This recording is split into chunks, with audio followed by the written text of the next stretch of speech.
Not working well. Did you tell him that I was charging by chance? No, actually.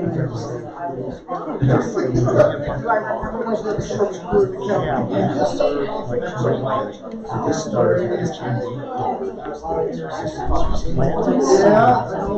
Just got back in from the yesterday, so I really haven't done it. No, and I didn't want to. One way or the other.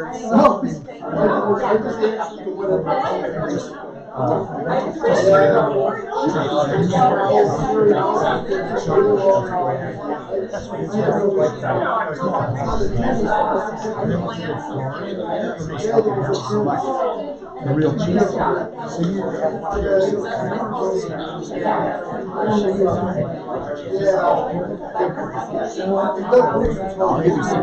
Oh, you could. What? Oh, did you? Yeah, I know. Like I said, the day's long. We were back yesterday. So when did you get started? Yes. Yesterday? Yeah, I started at 8:30. Trying to embrace this gray hair. My gray hair is They said you just I know, we don't need to like Oh, so I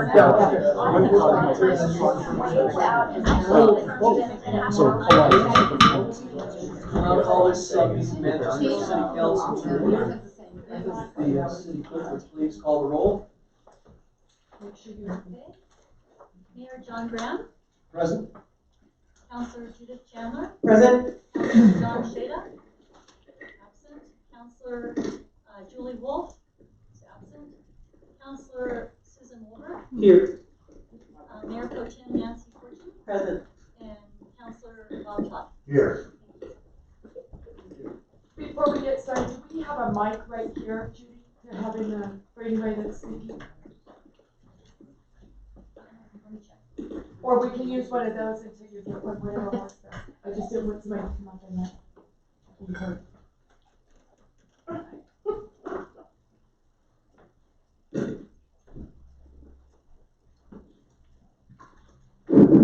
There we go. Thank you.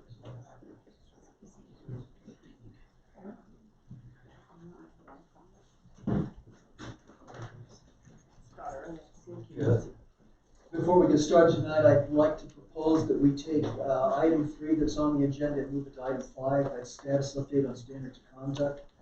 What that'll do is let us push 4 and 5 up to 3rd and 4th place, and that'll allow the people who are here from the incline and the MAC proposal to not have to listen to that item unless they want to stick around and do that. So that's what we'll do, council. Right. First item of business then, discussion and consideration of proposed art project. I believe Shanti told us. First one we were gonna Oh, I'm have, sorry. very quickly, Okay, Shanti, I'm sorry.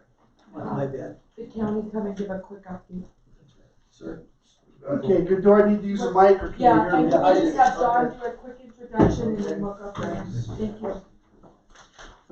So, good evening, council. John Forsett, Fire Chief.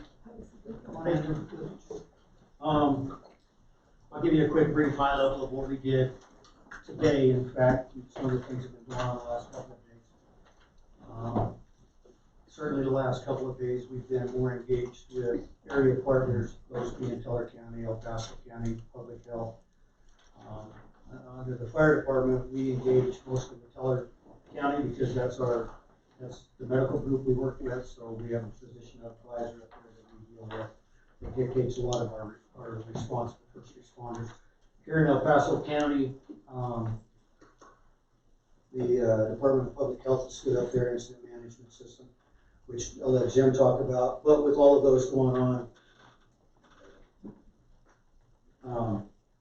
with all of that going on, Denise and I and several other folks have been engaged in Zoom conferences and phone conferences, and from this point forward, there's going to be some conference calls that are static, for every week, et cetera.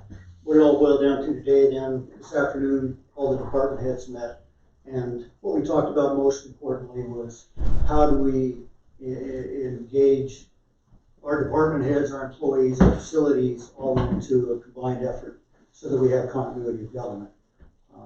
From a business sense, we have to look at things such as what would happen if we had a loss of, say, 40% of our employees, just as an example.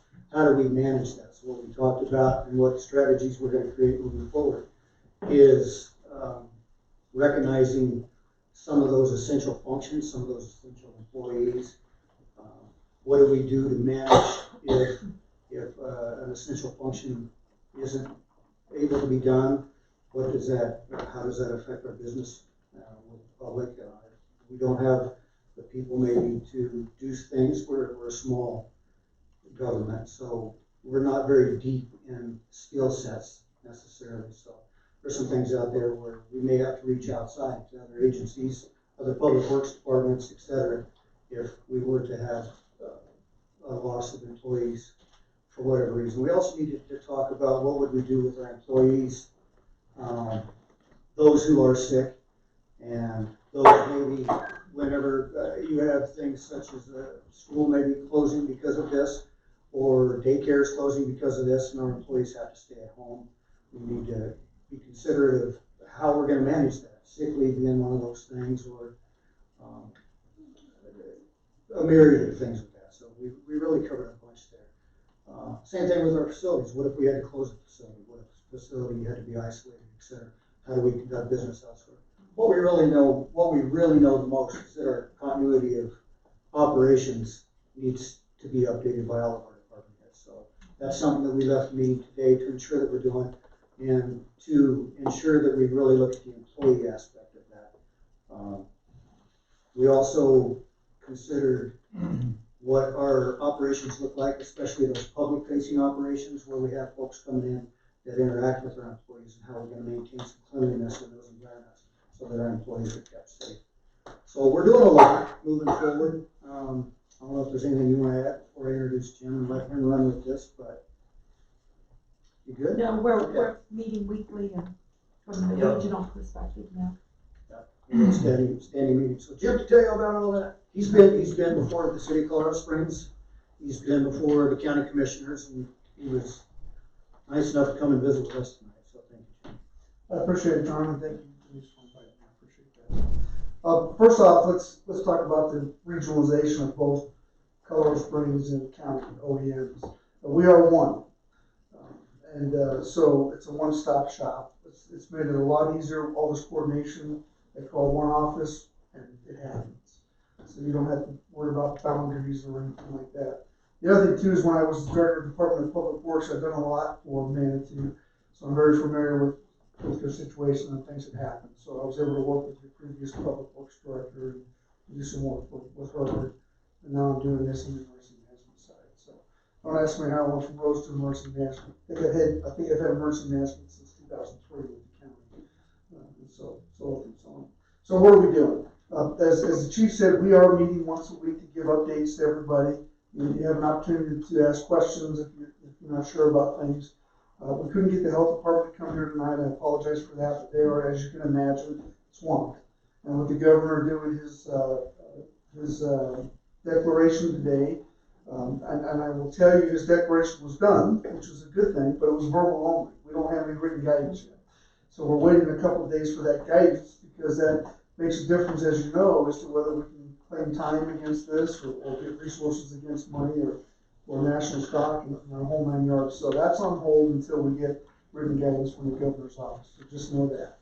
One of the things that we do, one of the things I want you to make sure that you're cautious of is, we don't want you to panic. Let's just work it together, and let's figure out how this thing works. Your virus will live 2 to 3 hours on a hard surface once it hits it. You can certainly pass it from human to human fairly easily. You know that. So I've seen people do fist bumps and elbow bumps. I would just say, if you're going to do an elbow bump, make sure it's not the one you sneeze into. This doesn't help. And I don't know, on the legal side, if tinnitus in the elbow is a compensable thing, because we're doing elbow bumps and everyone's got sore elbows. I guess the thing is the biggest thing is just be cognizant of what's going on, and keep your areas clean, and as usual, wash your hands and everything else. one of the things that I've noticed is people have to run on bleach, water, and toilet paper. So I don't know if it's just a herd mentality where someone came out with a big thing of toilet paper and everybody else said, oh, maybe I need some of that. I think that's a significant priority. Yeah, toilet paper. Yeah. I've been in places overseas where it doesn't exist. So anyway, so I think those things, I would tell you that, you know, just be prepared if you do ask someone to go home for 14 days as the incubational period. Just whoever they're sending home, make sure they have resources. Now, the one thing I do want to pass on to you is there are probably folks that don't have the ability to have resources for 2 weeks, right?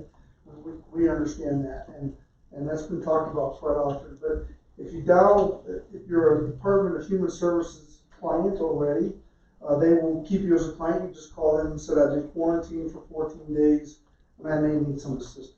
If you're not a client of DHS, then you can call 211, and they will take your name and talk to you, and they will actually give you a case manager that can help you with food and stuff like that. So just know that you're not out there on your own.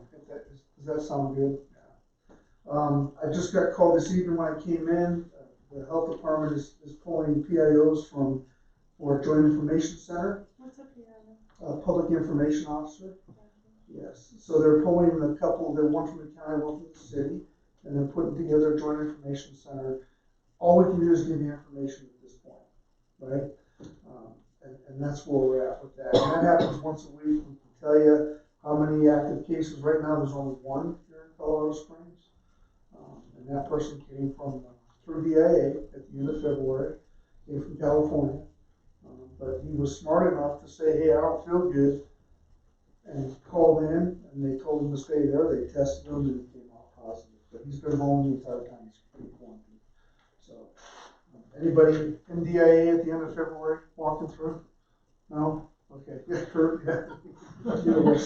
So, that's what's going on. You've heard nationally what's going on with looking for help, the stock market, all that good stuff. But the bottom line is, if you look at the percentage, the death rate is skewed a little bit, I think, because you have a smaller number and maybe a higher number of death rate. But if you notice that some of the symptoms are asymptomatic, you don't know you have them. So there could be several people that have it. So my guess is, once they start testing, and once you see that happening, you're probably going to see a lot more people that have been exposed with positive coronavirus, right? But they just don't realize they have it. So that's the big thing. The people at risk are 60, they say 60 and over, 65 and over. But if you have an immune system or a severe lung issue, you're probably at risk, at severe risk. So make sure we protect those folks, right? We want to make sure we do that. And that's pretty much it. I mean, we're taking in information, we're giving it out once a week. If there's questions, you know, you can just call the office. We've given out that number Monday, we gave out that number. Just call the office. If you need something, we will get it for you. We'll figure out what we can do for you. So I'll take any questions that anybody has. Yes. You've been doing some press conferences, Yes. which are great, and I noticed that those are on Facebook, but are they on your website too, in case someone doesn't do it? I don't know, I can't answer that. Okay, well, those are helpful, and But you suggest we put them on yeah, our I think website. it would be better just in case people aren't on Facebook. Okay. Thank you. I don't use Facebook. Okay, anybody else? Mayor Pro Tem? A couple questions. One is, have you established thresholds, or will you establish thresholds for localities to declare state of emergency? Is that something that's on your radar? Well, they've already, the governor has already declared Colorado as a state of emergency. So then the question is, as we do more testing, you know, do we locally, here's how it works. The governor will declare, and then the question is, does El Paso County and the city of Colorado Springs declare? Well, it depends on the language of the governor's state of emergency. Just waiting. I'm just kind of waiting to see what happens with that. If our declaration opens us up for funding and supplies, then obviously we're going to declare immediately. If it doesn't, then we have to look at that differently and figure out how to handle that. And secondly, what memory serves me, there's a lot of legal implications of mandatory quarantining. Have you guys distributed all those rules and regulations and what the jurisdictions are or not able to do? Sure, so that's jurisdictional specific. You know, as I've said earlier, I work for both county and city, and they have different HR rules. So that's really, you know, some of the discussions are if the employer says, go home, you're quarantined for 14 days, they'll need to pay you, but others say, no, we don't need to pay you, take your sick leave. So there's a lot of discussion, but that has to happen internally to the organization. Thanks. Councilman Todd? Yeah, quick one. What's the recurrence of this? Once you have it, are you gonna be eligible to catching it again in the same year? At this point, yes, you could catch it again, you could reinfect. Thank you. Yeah, I know a bearer of great news, right? Sorry about that, folks. Any other questions we can answer? Just know that we're here. Yeah, go ahead. So just one comment, what I've been hearing is that although the incubation or the period is about 14 days. 14 days, it's really common that you don't see symptoms until about 5 days after infection. Yeah, Is that about about 72 right? hours. About so pretty well. 72 hours to 5 days. So it's hard to tell whether you have it or not. And 3 days into it, the common thing with this is a consistent fever, right? And that's where if you have a constant fever of 100.4, somewhere around there, and it stays that way for 2 or 3 days, probably a good chance that you've got either the flu and or this. They're both upper respiratory viruses. And where are we with regards to test kits? So as far as I know, we have several test kits coming into Colorado. I think the governor said today something like 980 coming in today. They're as they build it, the first test kits obviously were failed. They weren't proper. They didn't work properly. So the second set is now working. I don't know the exact number. I don't want to tell you wrong, but I do want to tell you they are flying in. LabCorp is a company that is able to test as well, not just the state. They're restricted to testing because of the limited test kits, but LabCorp can test. But I think their results are 4 to 5 days out. Whereas if you get it done through the county health, I think it's a 1 day turnaround on that. So. And so you're prioritizing testing with those who are symptomatic first? So I understand. So your primary care provider, your PCP, has to request that you be tested. So the thing is, what they ask you to do is call your primary care provider and say, hey, you know, here's my symptoms, here's how I feel. Your primary care provider will tell you whether you should either go in or stay home. And then if they prescribe a test, you take that form and you can go what they're doing. And this has not been announced yet, so they're working on a testing location where you can drive up, hand them the doctor's notes and test them, and they can test you there, and then you can go home and get the results. So that is coming. What about our citizens here in Manitou that don't have a primary care provider or access to that kind of care? Right, so that goes back to what I'm sure there's Medicaid, Medicare, those things. If call an emergency room, they're not going to turn you down and say, here's my issues. That's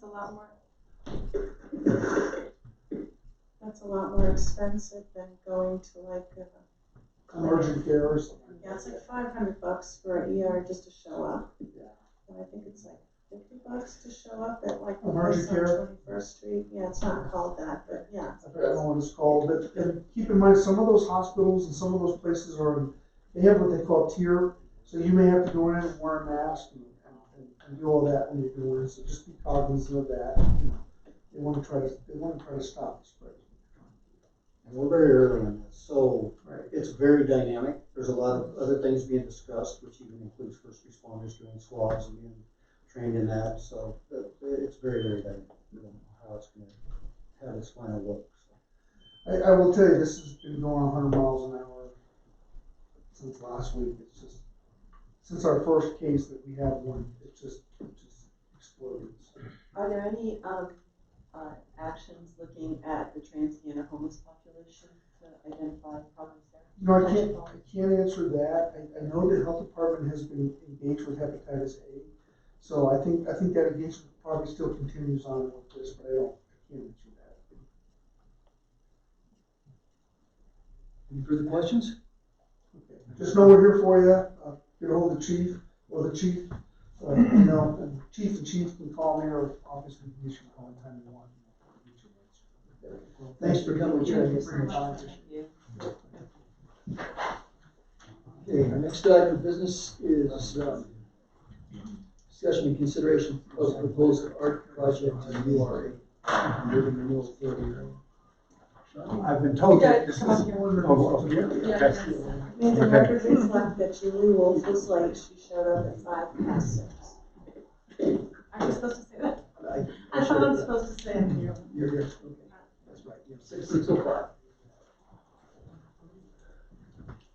After that, this is very positive news, and it's going to be much easier than the rest of your evening. This is a report. Back in 2018 and 19, the Manitou Springs City Council widely publicized an art call for a jury permanent sculpture at the entrance to the URA area of Manitou Springs. The two pieces really stood out for the jurors. One was the eagle that will fly in the pocket park near the Manitou Springs sign on the avenue. The other was the Spirit of Manitou sculpture by artist Jody Bliss.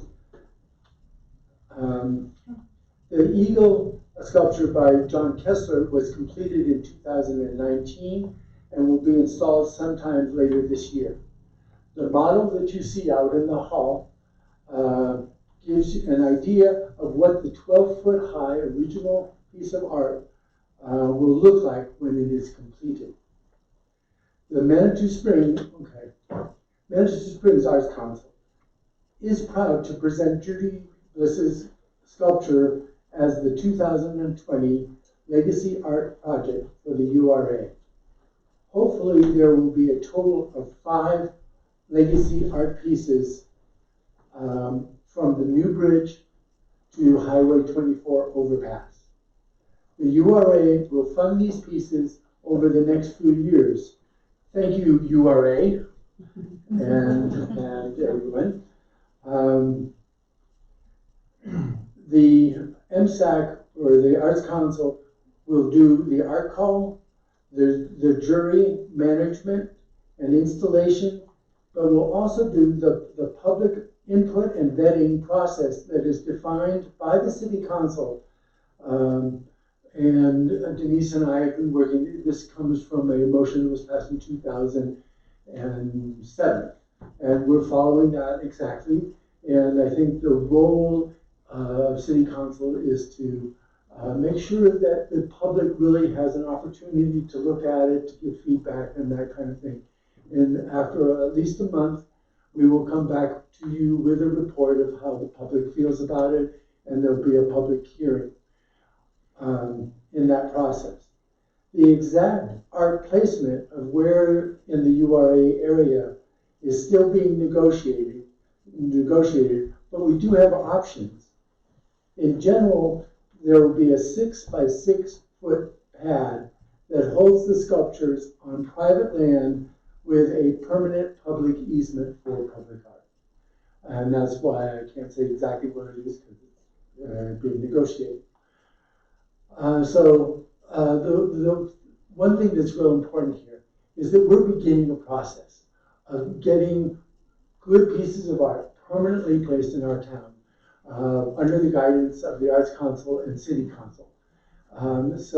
Just to let you know that the Arts Council has a $7,000 donation to have another piece of sculpture, permanent sculpture, to honor volunteers in Manitou. So this is the beginning of this process. The way that Denise and I are working on this is we are going to refine and update that 2007. So that's part of my thing. Jody, would you like to just say a thought about what you're thinking here? Sure. So my name's Jody Bliss. I currently live in Monument, and I have a metal shop up there. I'm born and raised in Colorado Springs, so I spent a lot of my childhood in Manitou at the Penny Arcade. A lot of my teenage years, probably too many days in the Penny Arcade, and then a lot of my 20s coming out to dance at the bars and listen to music. And so I have a a lot of my self-hood was formed in Manitou. So the opportunity to have a chance to create a piece for this community was wonderful for me. So the Spirit of Manitou is a female form that kind of has water dancing around her. And you see her sitting on the table, and she has spaces that are full of circles. And at the scale that I made her, they're just circles, but at the 12-foot size, they'll actually be vignettes. So as you drive past, what won't be apparent until you come up close is that there will be little figures hidden in the sculpture. When I started thinking about what Manitou was to me and what made it such a special place, it was the characters. The fact that we have such unique people, passionate people that live here, and a community that allows people like that to thrive. So I chose a number of archetypes to represent in there. The artist, the street performer, the carnival dancer, street musicians, bar musicians, and then also left it open for the community to make suggestions. So I think we have room for up to 12 of these vignettes, and I'd love for the community to have an opportunity to have input. Okay, and just, we will be advertising this in the bulletin. This is also spelled out in the resolution. I will have some signups here. There's a website or an email that people can make comment. This is going to be in the display case for 1 month, and enjoy. Thank you guys. That's It's really- beautiful, by the way. Would you like to- Any questions? Yeah. Before we let them go? I guess not. I have a couple questions. So in the February 6, 2000 minutes, it addresses insurance coverage of art on city property. So with these being on private property with easements, does that insurance holds for those? One of the things that Denise and I we're going to work that out, that all public art has to be insured somehow by the city. But right now, it's just premature to say exactly how we're going to do it. Denise has some I did ideas. follow up with that, and yes, I did get a response from our staff that says that the city can cover that, and we have covered it. So we will be covering the insurance on that. And then my second question was just regarding maintenance. So we have budgeted funds, obviously, for art maintenance that will cover the total of the 5 ultimate pieces that. One of the new things here is that I am introducing that the city should be given money for maintenance. Up until now, with the Eagle even, and with some of the earlier pieces, it was just given to the city or sold to the city, and the city is responsible. One of the things when I was researching how it's done in other cities, that I realized that there is expense. And so I have built in that cost to set up a separate account in the to manage that will not impact your general fund. It's basically 10% of the cost of the item that goes into an account, and that, and every time there's more art is put in there, many years there's going to be almost no maintenance on it, but you're going to have a fund that you can either hire a consultant, or you can do it yourself and keep the money for something else, or for art. Right. Shawnee, unrelated, you asked me if Mark was on this evening. It's item number 5.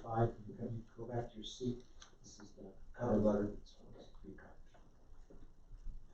Anything else? Okay, great. Well, thanks This is very going to be much. fun. Thank you guys. Thank you. It's really stunning. Thank you. Next item was a discussion of Chamber of Commerce regarding the budget.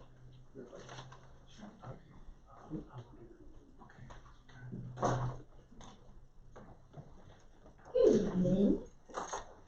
I'm Leslie Lewis. Most of you know me. I'd like to introduce a couple of other people. Allie McGahee is our new AmeriCorps Vista, who has just started with us this month. And then Mackenzie Holmes is our marketing coordinator, who started at the beginning of the year. So a lot of the designs that you'll see coming out later this year will be Mackenzie. And then we have several board members. Gwen Davis, our board president, and you could come up here with me. And we also have That's Ted. the one that's still on. Yeah, that's right. Ted Johnston, Andy Smith, Carly McDonough, and Kat Kilmer. Back in the corner. So, thank you. I brought a couple of the pieces. So what we do is we advertise and promote Manitou Springs. That's our mission in a nutshell. The mission statement goes beyond that and talks about community and the environment and lots of other things. But we are to promote Manitou. So some of the pieces that we did, this is one of the pieces that we did last year with state. And a lot of the Care for Colorado principles were defined by the state, but we could do a couple of personalization things. And so one of those was to put our logo on the little backpack and to use the Manitou shorthand tips, which are on this page. So we give these to people who come to the area and who are hiking, which is a lot of our visitors. Do you sell the backpacks? No, we don't have the backpacks. It's just when you're going hiking, you want to take a backpack, so we just put our logo on it to have it out there. Oh, you give out backpacks? We give out this brochure, which Oh, has with a backpack picture? yeah, the pictures in it of one of the things that you definitely want to take when you go hiking. Okay.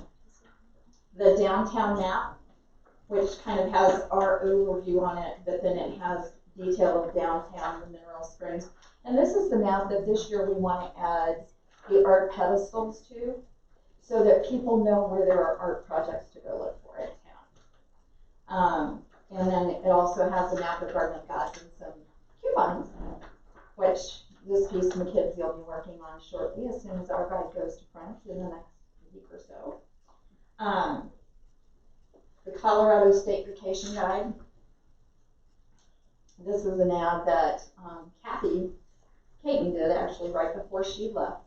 But this is one of the key print pieces that we do. And then the Colorado Springs Region Visitor's Guide. And these two print pieces have reaches way beyond where we can reach with our budgets. So for the Colorado Springs Guide, we went with a 2/3 page ad instead of the full page ad this year to reduce costs. Which And side is the ad? This side, Oh. there's something in the water, Oh.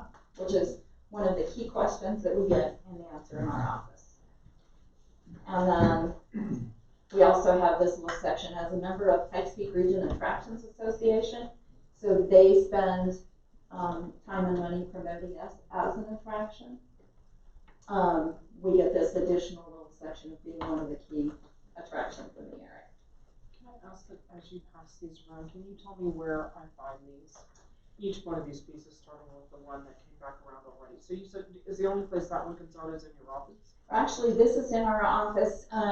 Anybody who's asked for it, we will give supplies to so that they can hand out as well. Pikes Peak Region Attractions is mailing this piece out with the guides that they mail.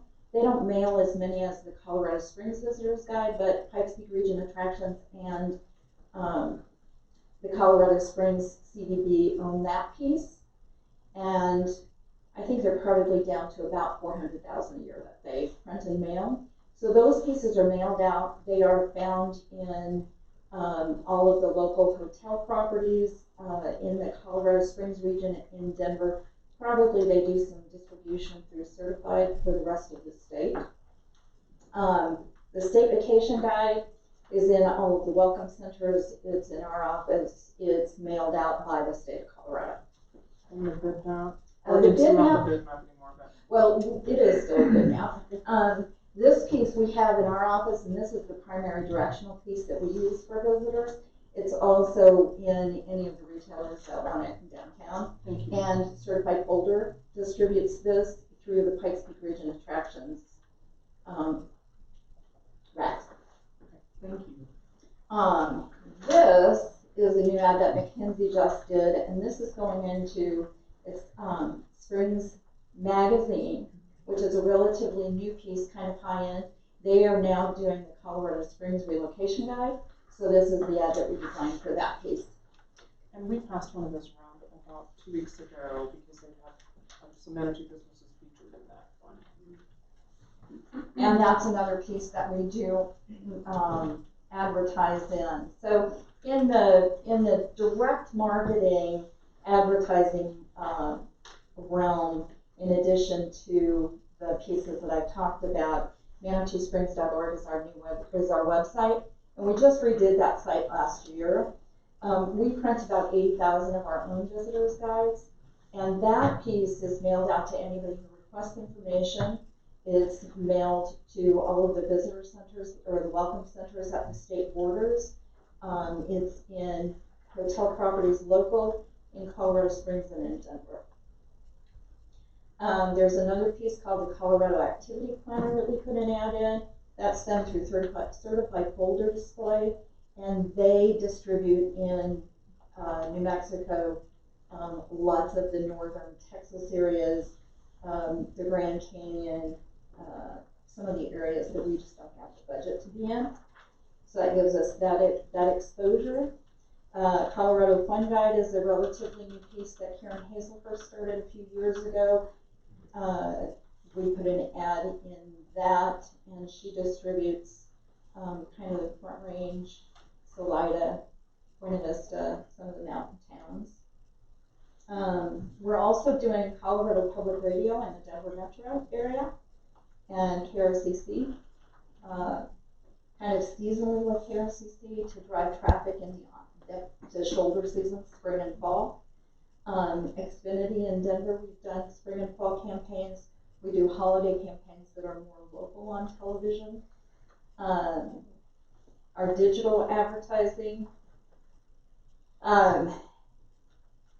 Fox 21 is the station that we've been working with for the last 2 years. We just recently had them do a full profile kind of campaign, looking at all of the emails that we have in our system to figure out who is coming to Manitou, so that we can do more directed target marketing to reach those people more. You tell that through emails? Yeah, No. it's amazing what they can send Emails us. to you or emails to Emails the to us. station? Emails to us. How many in that database? Yes, thousands of emails in the database, and I think that's what they looked at, was 17,000 email subscribers that we have. So looking at that, kind of deriving that target of who we're reaching and how we better reach. The emails are all subscribers. Mm-hmm. What's a subscriber? It's somebody who has requested information through an email system to us, or come into the visitor center and signed up for our email database. Okay. So if I sent you an email 10 years ago saying, Send me send me a information. brochure, I'd be a subscriber. You could have been.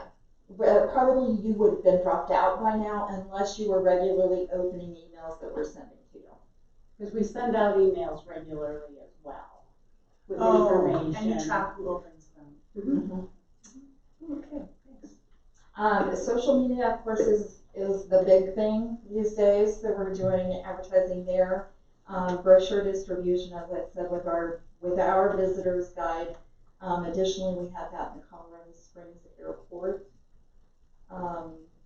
So is under digital marketing, the 60,000, does that also include your Facebook ads? Because I noticed that one's blank on your Yes, budget. it does. And is Facebook the only social media you do? We're doing Instagram as well. Because Facebook is usually for the elderly. Well, I mean, thanks. well, that's the truth. I'm one of them. Yeah, most of us do it to follow our kids and our grandkids. Yeah, but our kids and our grandkids don't usually post on Facebook I anymore. know, they're going to Instagram. So, Are some of your Facebook ads Instagram ads as well, though, because they can be? Yes. Okay. Yep. So as long as they're on Instagram. Yeah. Our Instagram is growing, how many about thousand? 3,000 per year, so we're up to 13,200 on Instagram, and we are still at 52,948 Facebook. So, and that number is growing about 1,000 a year still. so. It's still pretty active. And then is part of your digital marketing also Google? Yes, Or- Google or Analytics. ads. Well, actually, Web ads or whatever you call them? those we're doing more through the Fox 21 Nexstar group. And yes, now 2 caveats to that. One of the things that we did last year for the first time was working with Pikes Peak Region Attractions Association. They ran some digital campaigns with itineraries. We ran 4 campaigns with them. We had a total of 17,898 clicks, 74,514 page views, 1,637,724 impressions, and that cost us $4,000. They put in an additional $4,000. So we're gonna run that same type of a program with them again this year. And we're also going into the state, there is a state matching program that came out this year for digital campaigns. We did the $3,000 opt-in. They will match it with $3,000, and they're telling us that they'll see a value of $17,250 for that. What is that? So when they place ads with their buying power, it gives them more exposure. So that exposure would be into that $17,000 range versus just the $3,000 that we're paying for. Some of the other things we do, the Visitor Information Center, which we operate 7 days a week, 362 days a year. We close on Thanksgiving, Christmas, and New Year's Day. Last year we saw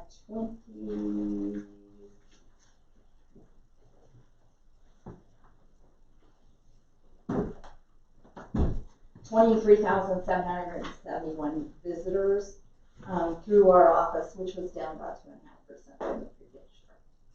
As we see digital growing, we probably will see that number come down, but I will stand here and tell you today, all ages that come into our office. It's not just the older group that's looking for physical maps.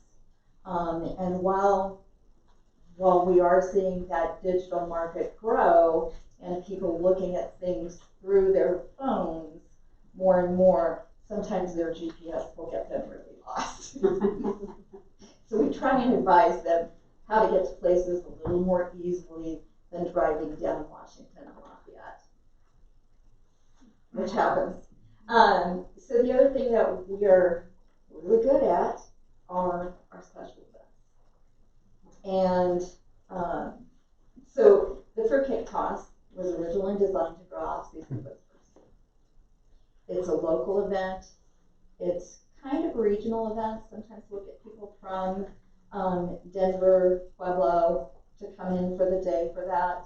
But it really is still more of a local kind of thing. Carnival weekend. Well, and the Fruitcake Toss actually this year made money instead of losing money for the first time. So that was good. Carnival weekend, so we have Carnival, we have the Gumbo Cook-Off, and we have the Carnival Parade. The Gumbo Cook-Off makes money. Great event this year. Lots of people came out for it. The weather was perfect, so it was a better day than we've seen. The Carnival Parade was, generally that'll draw anywhere from a couple hundred to 5,000 or 6,000 people, depending on the weather conditions, and this year was great for that as well. But again, it is to bring people into town in February or March, depending on the timing when not much else is going on, to try and support the business community. This year we're doing the Manatee Margaritas in March as a new event coming up next week. So that'll be 4 participating businesses. The last couple of years we've done wine walks, where we've had 3 businesses that really got supported. We do 2 silent discos a year. We do the summer concert series, which makes no money. It's just a local, come out and enjoy the evening, grab a box supper, grab an ice cream cone, come down and enjoy the park and the music. The Colorado Southern the Southern Colorado Health Fair was canceled. Not by us, but by 9Health out of Denver. They canceled them all for this year. We've been doing that event for the last probably 12 years or so. So it's sad that after 4 years of doing it, they may look at rescheduling. If they do, we'll pick it up in the fall. The wine festival is the one event that makes money, that pays for the other events. So that's coming up. And again, that's kind of right at the beginning of the summer season. So all of the events that we do and our purpose of events, other than the local events, is to bring people into town.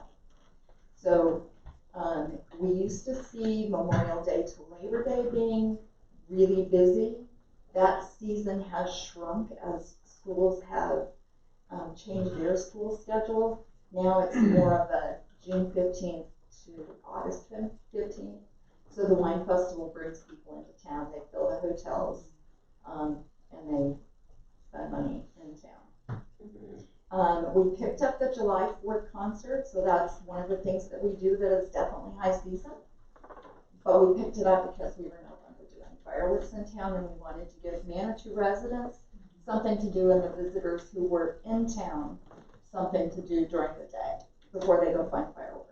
So that means her staff has to work that day, which they've never done before.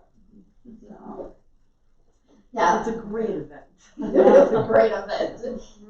It is a great event, and it brings out lots of locals. But all of these events are staffed by the 5 people in our office now that we have a Vista back, and volunteers.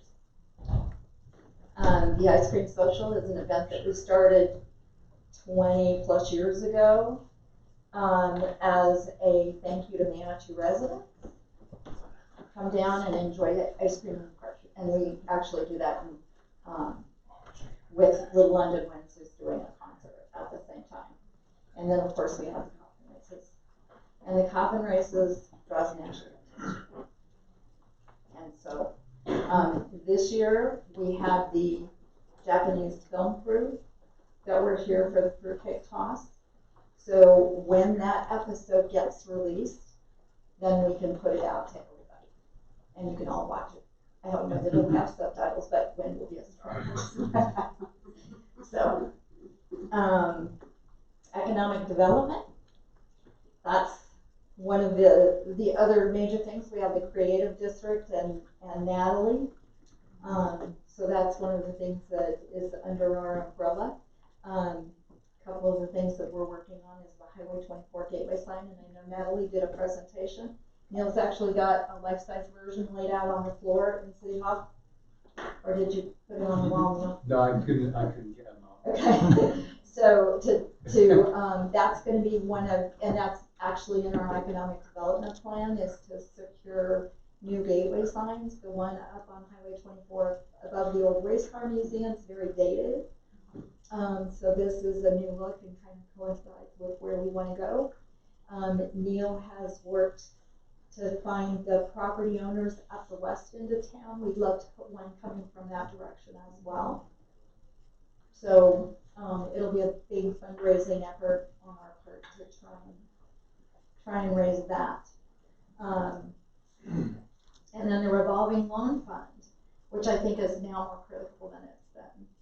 I know we talked last fall about whether that fund could continue and changes that needed to be made. Natalie and I met with Vector Bank last week. So we do still need to create that shortened application that people can apply for a lower amount of money. Once we get that application kind of put together and send it over to the bank for approval, then we'll figure out who that new committee would be to sit in and approve those short-term, smaller loans. The city still has $15,000 in that fund. The chamber has $15,000 in it, and the URA has $25,000. So we're hoping to keep that loan program going now. It was originally set up for construction impact. Now I think we've got some additional impacts going on. Do you folks who've already borrowed the funds or some of the funds, is that right? Do I remember that correctly? There was one loan made out of that program, And has it been fully reimbursed by now? and not fully, but they're still working on the payment program. And these aren't collateralized, are they? They are not.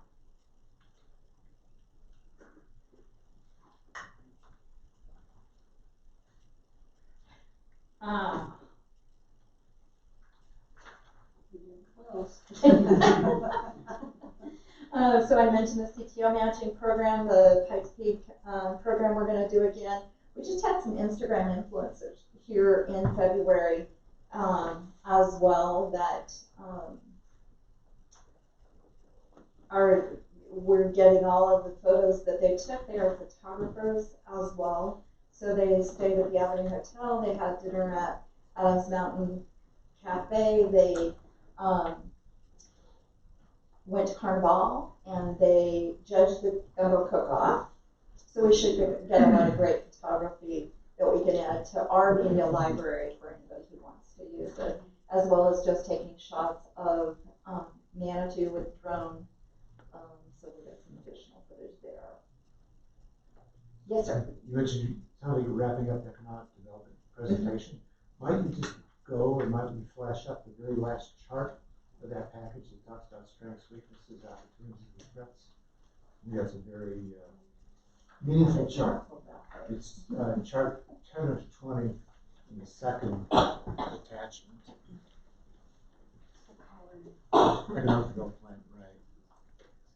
That would be chart number 20 in that PDF file. I was going to say I'd go through some of the stuff in the goals.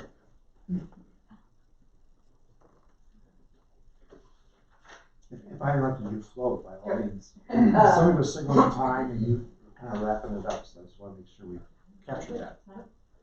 A couple of other things that we're working on with the city is the tobacco 21 signs that are tobacco and the e-cigarettes.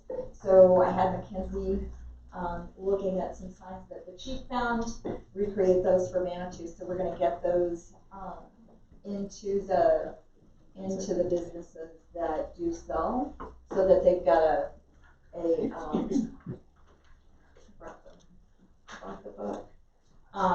And then we're also, and I don't have an exact date for this yet, but I know you guys got a email from a young lady about cigarettes in downtown a while back. Cigarette butts in the gardens and stuff. And so through the bid, we got 4 new containers in. So we're trying to come up with an installation date. I got them in the end of February and then, or the end of January, and February was a little snowy and I didn't want to put anything else in the sidewalk to have to plow around. So we're looking at possibly the 17th or the 30th or 31st of March, so that the Girl Scout troop can all be present for that. So.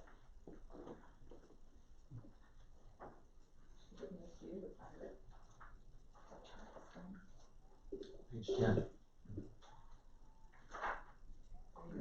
Thank you.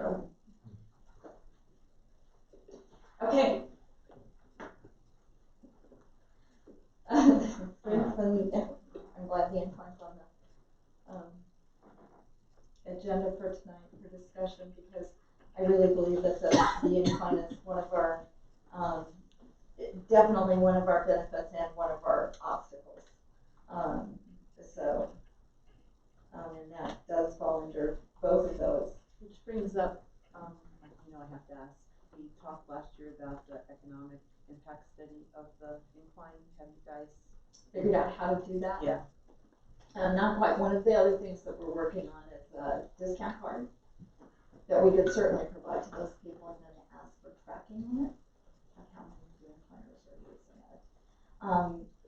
You get the businesses that tell you they see a lot of incliners, and you get the businesses that tell you they see them. Right, we hear lots of anecdotal stuff, but we've got not much good solid data to demonstrate if it, I agree, I think it's both a strength and a weakness, but Neil definitely, or an opportunity and a threat. Yeah. There was, So, yeah, You there guys was, come up here. there was something we, yeah, there was something we did, oh yeah, Neil Minch, so, resident, we did 3 or 4 years ago during one of the incline, after one of the incline closure periods for the refurbishment. And, you know, the best we could do was come up with like a range, $10 to $20 per user on average. Now, of course, that's probably concentrated on a smaller number of users, but that's the best we could do. And I'm not looking for a solution tonight, I'm just want to hear that you are actively looking at that and we'll come up with something in the not too distant future. we will make that a top priority to figure out how. I'm not to- even how to asking handle you it. to talk further, Well, but that's I okay. do think it's very important, because the anecdotal goes both ways, and it'd be really great to confirm one way or the other, or both, but just to confirm the various things that are being said, because it'll impact solutions as well. Just to go back to last year, and she picked on her point, what we discussed then was the possibility of Metro Bus, the free shuttle, having some kind of advertisement inside the bus regarding what to do in Manitou, and or brochures available, particularly on the down side of their trip. That was kind of a concept that was discussed, and I think, Nancy, that's where the discount ticket kind of got married up with that. So we do have ads on the shuttle for 30 restaurants in 3 square miles. We have a couple of ads. Our office actually designed all of the ads, working with the city, that go on the shuttles. And then when we can keep up with it, we have a folded version of this. That's a trifold that we get onto those shuttles, so it's available to those people. When the COG reopens, that's one of the things that we're definitely going to be working with them on, is making sure that this map, a more current version, and our visitor's guide are up there for their clientele as well, to hopefully get those people as well as the incliners to stop and spend money in downtown. So we are working on that card, and again, we'll get those ads updated. But none of that will help us with what Nancy was talking about. No, we'll have to figure out how we can, without having a person physically standing at the incline all day long to see where they're going when they leave the incline and if they're spending money. It's going to be hard to truly get an accurate data measurement. I think there are several different kinds of incline users. There are the incline users that come over regularly from Colorado Springs and Manitou, who use the incline as an exercise track that might stop and have breakfast on occasion. There are the other incline users that come from Denver, that come from other parts of the country because the incline is on their bucket list. And so they're definitely staying in Manitou. They're definitely shopping. They're definitely dining. They're the ones buying the I Did the Incline shirt because it is. And so you've got those two different incline users, and trying to figure out which is which and how much they're spending, I think is definitely a goal, but I'm not sure how to get that exact measurement. Is there a way to find out other than the discount coupon suggestion that Nancy mentioned? Well, I think that's one way, but I think you're still not going to get a real accurate measurement. Because we definitely want to make sure that that card is being used by Manitou residents, because that's another challenge that we see is that turn left campaign out of Crystal Park and Crystal Hills, and we've talked about this for 20 years, is how you get those people to go into downtown and shop. And so if we're giving them an incentive card, hopefully that will promote that. Sounds good. We budgeted about half an hour. And we're over. You're done. Jenny. Okay, That's okay. Yeah, just quickly, when Bob and I asked last year to have this come in the first quarter, part of it was to educate new council members and the public about just some details about how the relationship between the chamber and the city works. So I'm gonna go through these quickly, I promise. How do you get funding from the city? Can you explain that and tell us what the amount was in the last budget cycle? It can be roughed out. So there is a formula. The lodging tax was put in place actually in 1978. I'm not sure when the rest of the formula was included, but somewhere in the 90s, I believe. That formula is 100% of the lodging tax, 3 1/3% of the general sales tax, and 1 1/3% of the excise or amusement tax. That comes to the chamber for the marketing promotions. Okay, how much was that amount last year? Do we know? 407,000. 407,000. Okay, so that is money that helps fund the promotion of Manitou. Yes. Okay, and then how many members do you have now? Just an approximation. This is just 230. 230. Perfect. And how much is an average due? It ranges greatly. The base for a business that's open to the public is 250. That goes up to 625 for a attraction making over $1 million. Okay. And then, so your budget that you presented in this packet was about $224,816, correct?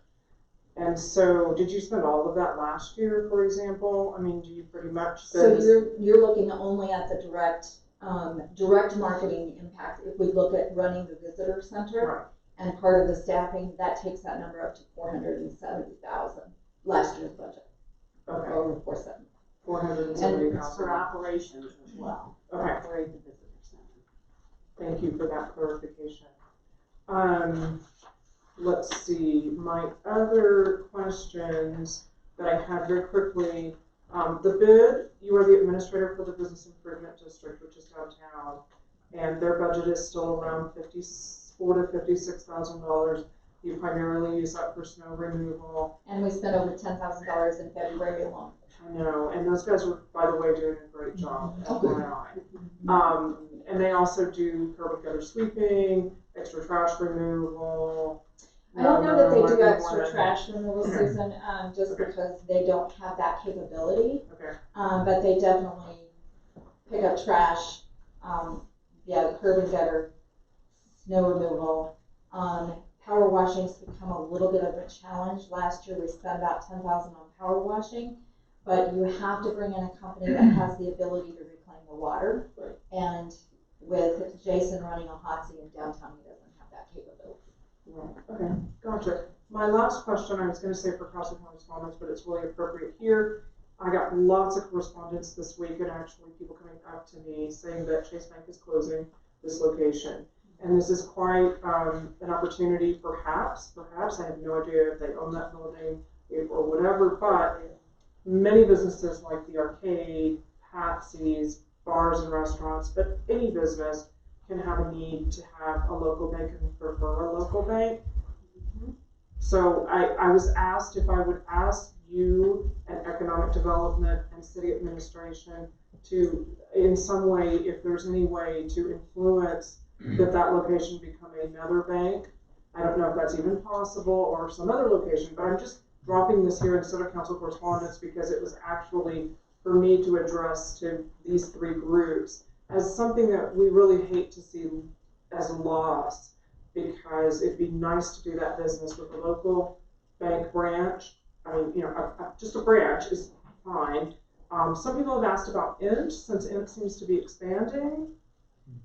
If there would be any possibilities. This is just something I wanted to make sure I mentioned because I got lots. I mean, my mail carrier was like, do something. Is Eric your mail carrier? Yes. He wrote a fantastic letter that you can sign in my office. Perfect. So that letter will be in the bulletin this week, I believe. Okay. So yes, we have a letter. It's got tons of signatures going out on it. I have talked to the marketing manager Actually, he's no longer taking calls because he's so overwhelmed by the number of calls he's Yeah, gotten. he changed his number. Yeah. That made people mad, by the way. Just saying. I guess there's another number, but If it's the letter, if it's the number that was on the letter, I don't think that was ever his number. But there is another direct line number. His secretary answers the phone. And that was from a business owner whose business is not in Colorado, is not in Manitou, but lives in Manitou, that came back in to see me after she came in and got the number. They signed the letter, they called. So this letter is going around. I'll have it in my office. My plan is until next Monday, then mail it to Chase with all of these signatures on it.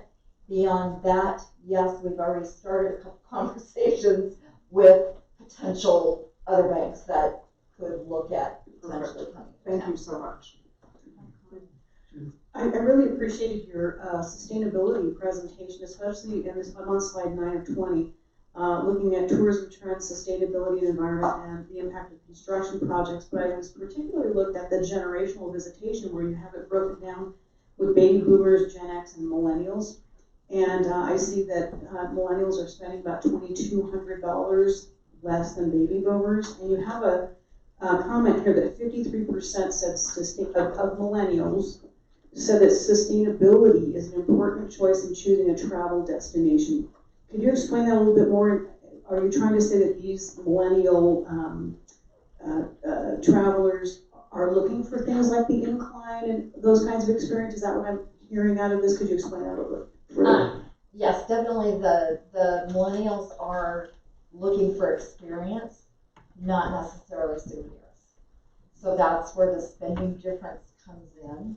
But they are all very interested in social causes as well. So as the Colorado Tourism Office, 2 years ago, a session was called Hey Brand, Take a Stand, and talked about how they support places that are moving in that sustainable market, that are doing things that are much more environmentally friendly. That's what the millennial market is looking at. And they like those outdoor adventures. So that of course begs the question, if there's anything being done to educate and provide skills to our business community to start catering to the future, for the future. Oh, that's a good question. We'll let you think about Yeah, that. I don't know the answer. Let us know next time. What's the letter about? What's the letter about? Yeah, you were talking and talking all about of the the letter, and impacts to everyone the- can sign the letter. All of the impacts to Manitou Springs closing the local bank, from the business community to how many of them depend on the bank to be able to close their door for 15 minutes, run down and get change if they need to, or how many do a large cash deposit going close, parking for instance, taking all those quarters out of the kiosks and going to this branch versus driving 20 minutes to a different location. So it's like, dear Chase, we're sad you're leaving, love us. Is No, that the point no, of the it's like, letter, this or is what's what the you're point of doing the to our letter? community. Oh, look what you're doing to Please us. do not, please reconsider Oh. the impact of this to our community. And there's been a number of other businesses that have called Chase as well to express their hopes that perhaps they'll reconsider. We don't think they will, but we're hoping that with enough input from other businesses that they may reconsider. Who owns the land? Who owns the land? Chase. Okay. Yeah. So that might be tough getting another bank in on there. There is some, But Chase has got to root that to Kent. talk that Or Chase may sell. not be willing to That's a good sell. start. Yeah. There's talk that Chase may not be willing to sell to another bank, but that's speculatory at this point. Well, let's put that in the letter. Yeah. Thanks very much for the presentation. We look forward to seeing you again with an update. Thank you very much for your time. Thank you. Next item of business is an update on the Manitou Incline. Okay, we have our city engineer, Joel Brebnick, and from Colorado Springs, we have Colorado Springs Park, Kurt Schroeder. the main event.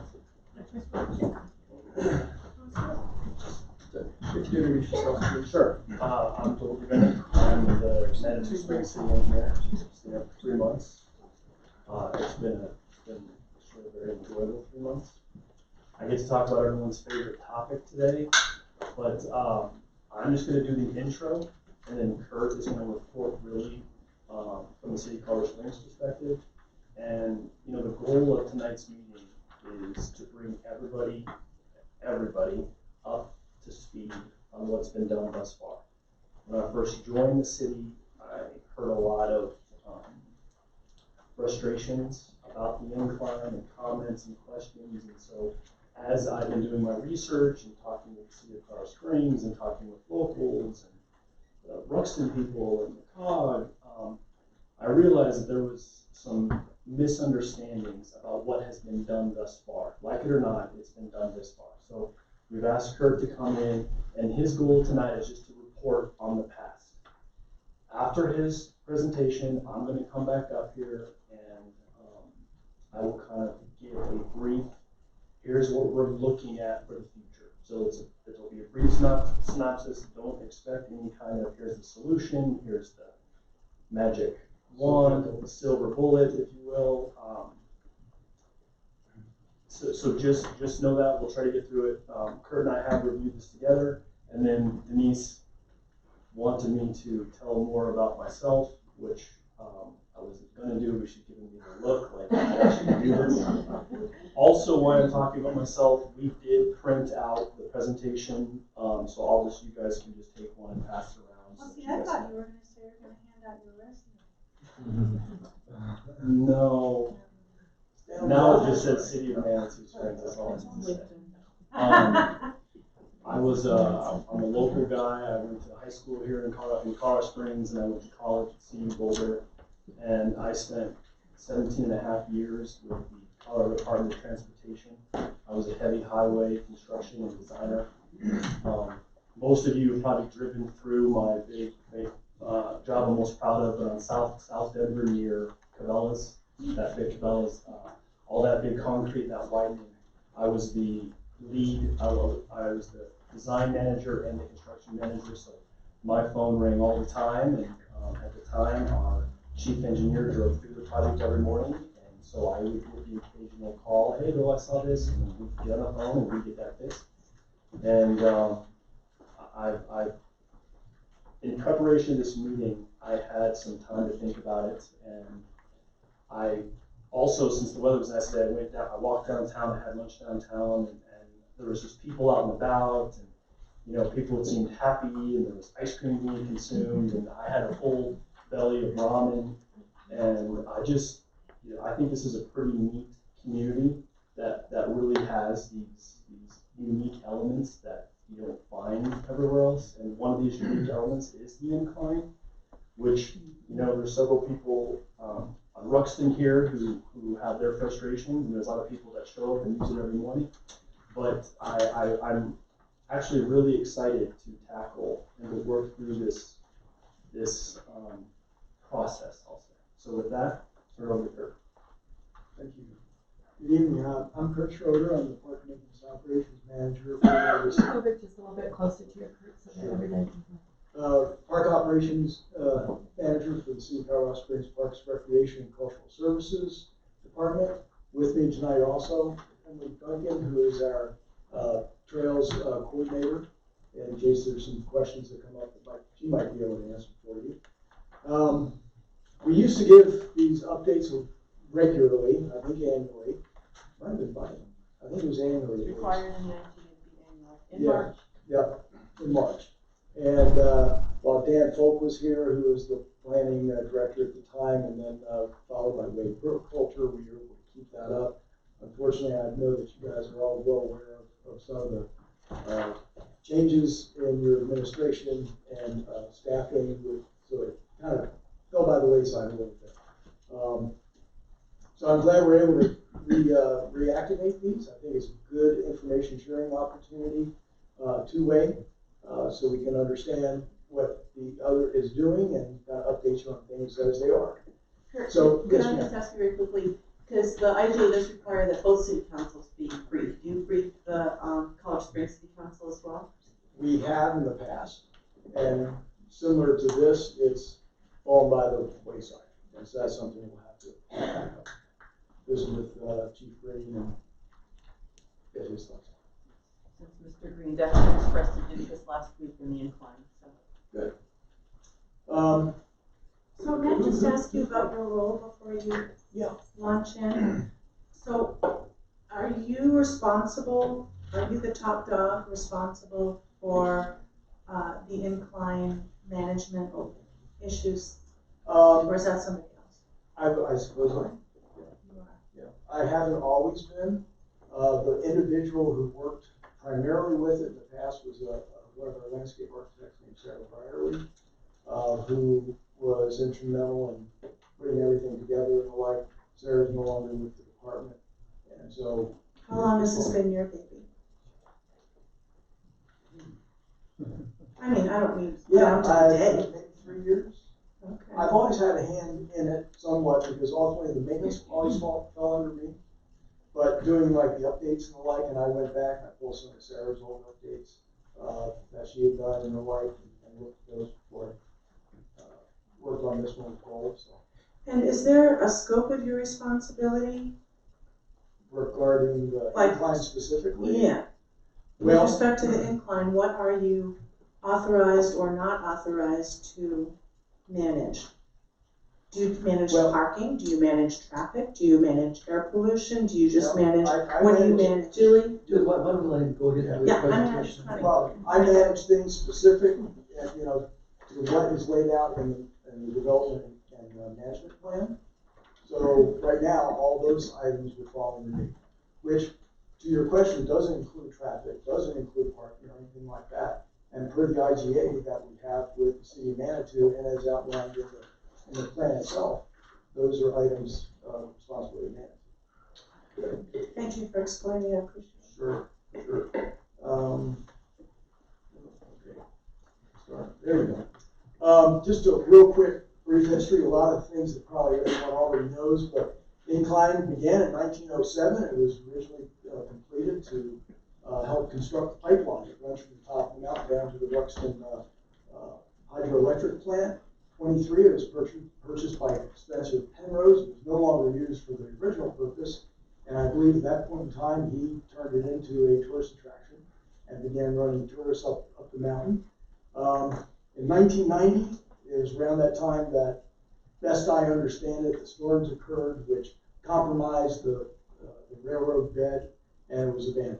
And at that time, the rails were removed and derricks at what remained basically were the railroad ties that the rails were on.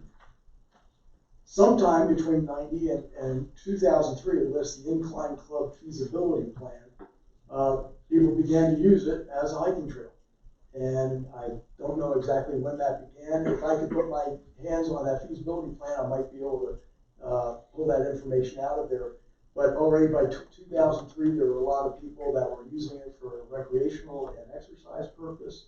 I think it gained a lot of notoriety when there was an article in the New York Times that listed Apollo Ono as a regular user of it in his training and getting ready for the Olympics. And I think from there, it probably took off a little bit. It became more and more popular. Sometime around 2010, it was decided, well, we need to do something. We either memorialize it as a trail for recreational pursuits or do something else. And at that time, the inclination of Colorado Springs City Council, I think President Scott Henty at the time was instrumental in this, as well as working with Manitou Mayor Mark Snyder, said, well, we need to pull this together and make it what it can be, which at that time was envisioned as a recreational trail. The site development management plan was then undertaken in 2010. There was a grant received from GOCO for planning purposes, and then ultimately at its completion in 2011, the management plan was endorsed by the owners being the owners of the property that the incline fell across at that time, which would have been the Cog Railway, Colorado Springs Utilities. And while they are named Colorado Springs Utilities, it is truly a different animal from the city. and then also the United States Forest Service. In 2012, after that, intergovernmental agreements were entered into by both of the cities and identified for the operation and long-term use, I guess, of the incline. And it was actually legalized for recreational use by a action by the Manitou Springs City Council, and it went into legal use. You know, part of that legal use required an action by the United States Congress and signature by the President of the United States, because the railroad was originally established under the Railroad Act of, I think it was 1869, which allowed them to build that railroad. Congressman Lamborn and Senator Bennett carried the bill before Congress had passed, and that was signed by President Obama to abandon the railroad, which allowed it to now become something else legally. Excuse me. We went into the reconstruction, which was one of the major things that was part of the responsibility of the City of Colorado Springs. And in 2014, 2016, and 2017, you all may remember there were 3 phases of reconstruction to make it safe and passable. And if you've ever been on the incline prior to any of that work being done, it was, to say it was a disaster was pretty much. Through time, the incline in a variety of different documents and plans have been acknowledged. Oh, thank you. There was something called the Manitou Springs Rainbow Vision Plan. The Manitou Springs Open Space Plan alludes to the incline as a possible recreational amenity. In 2007, there was a plan that the City of Manitou went with Carl Walker, Inc. to do a parking and management study and strategic plan. And at that time, the impacts of Ruxton were the traffic and all those issues with Ruxton were recognized. And I bring that up only because during the creation of our site development and management plan, it talks a lot about parking and congestion and the like, and it references the Carl Walker plan in that the recommendations within the site development management plan were consistent with Carl Walker's recommendations. The Manitou Springs Parks, Open Space, and Trails Master Plan references the incline as an amenity, talks about making connections to it with other trail systems. And then, of course, most recently, Ruxton Corridor Functionality Study had elements of all things Ruxton, all things traffic and congestion related on Ruxton, which of course includes the incline. And then also addressed in the Manitou Springs Transportation Mobility Master Plan. Now, in the development of the master plan, there were a couple things that popped out that I wanted to bring out that had been 20 years that it was being used. It was unmanaged. There was impromptu maintenance done on it by those who are using it. We were seeing an increase in usage. There was erosion. It was not a safe trail. And of course, there was parking and congestion issues that came out of that. There were issues with the ownership. As I mentioned before, it passed over private property, passed over property owned by a public utility, and then also the federal government. So there were really some interesting issues there. Jurisdictionally, city, county, Colorado Springs Utilities, and the United States Forest Service were all involved in who owned that property.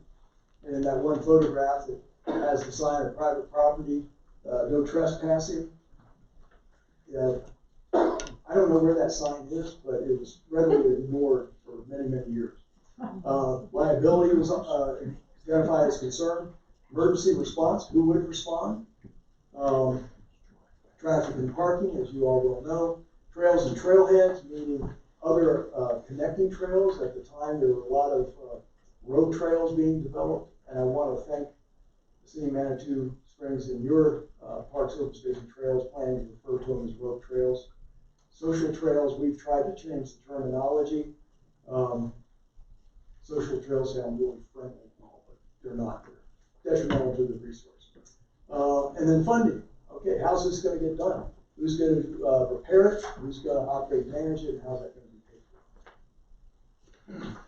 So I've got a site map. I've got a, can you grab that map for me, please? This one's a little older. It shows ownership. And I might point out that the big orange line in the middle is the, okay, thank you, is what was actually transferred to the city from the Cog Railway during the land swap that involved Strawberry Fields, or Strawberry Hill rather, in Northside and Canaan. So right now, this is more representative of the ownership. The dotted line going kind of across the map is the incline itself. Blue is what's now owned by the city of Colorado Springs, that one larger square off to the left. Used to be owned by the Cog Railway, but that's what the city acquired in that trade. There's purple that the Bar Trail crosses, which is actually owned by the city of Manitou Springs. There are some private property parcels that still kind of snake around it, close to it, but they're not on the incline.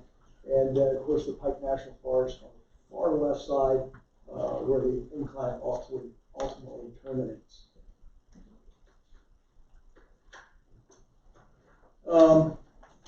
In the site development management plan, there was the Manitou Incline Task Force that was created and charged with recommending preferred alternatives, and it included landowners, the COG, the city, Colorado Springs Utilities, the Forest Service, Manitou Springs and Colorado Springs staffs, and Tappas Associates was the consultant that was retained to put the plan together for us. Public process, there were stakeholder interviews that included obviously the landowners, Ruston residents, recreationists, public meetings, of which there were 3 that were held, I know, each of which were attended by a minimum of 100 people, so there was significant feedback that was received in order to bring this document to fruition. One important thing that came out of it was a staged approach to the plan. So if you've looked at the plan, and I meant to check to see if it was online before I left work, and I didn't. And I will check that and let you know. There aren't too many hard copies left. This is the only one that I know that we have. I believe it's on our website. Is it? Okay. Great. Well, it talks about a staged approach to implementing the plan, and it laid out A, B, and C stages of how we would go forward. We've checked a lot of the boxes between the city of Manitou Springs and the city of Colorado Springs. We've checked a lot of the boxes in stage A, and it's gotten through a few in stage B. So there's been good progress made out there. Critical issues were identified through the site development management plan development, parking and traffic, no surprise, trails and trailheads, how do you get there? One of the big concerns with trails was when you get to the top, what do you do? And there were a series of road trails that were snaking over to the Bar Trail. Of course, that was not what U.S. Forest Service, that's not what any of us wanted. So one of the things was to establish an identified trail to connect the top of the incline to Bar Trail to allow people to get down. Also at the time, another one that was an issue was out of the parking lot that Manitou Springs manages, there wasn't any connector trail. People were just coming off the parking lot and headed to the bar. What do we manage? The parking lot of Bar Trail. We manage it? Yes, ma'am. Is that different than the one owned by the COG? Yeah. Well, Very top on trail. Okay. Well, the parking lot itself is owned by Colorado Springs Utilities. You have a license agreement, I think it is, to manage that. Where the restroom sits is actually property owned by Manitou Springs. That was originally owned by El Paso County Parks. That was developed in about 1981. Actually, back then, there was no trail access to the Bar Trail. It just kind of started at the end of Buxton. El Paso County Parks purchased those properties, developed the trailhead. They had the original agreement with Colorado Springs Utilities for that parking lot. And I don't know when it happened, but it transferred from El Paso County to the city of Manitou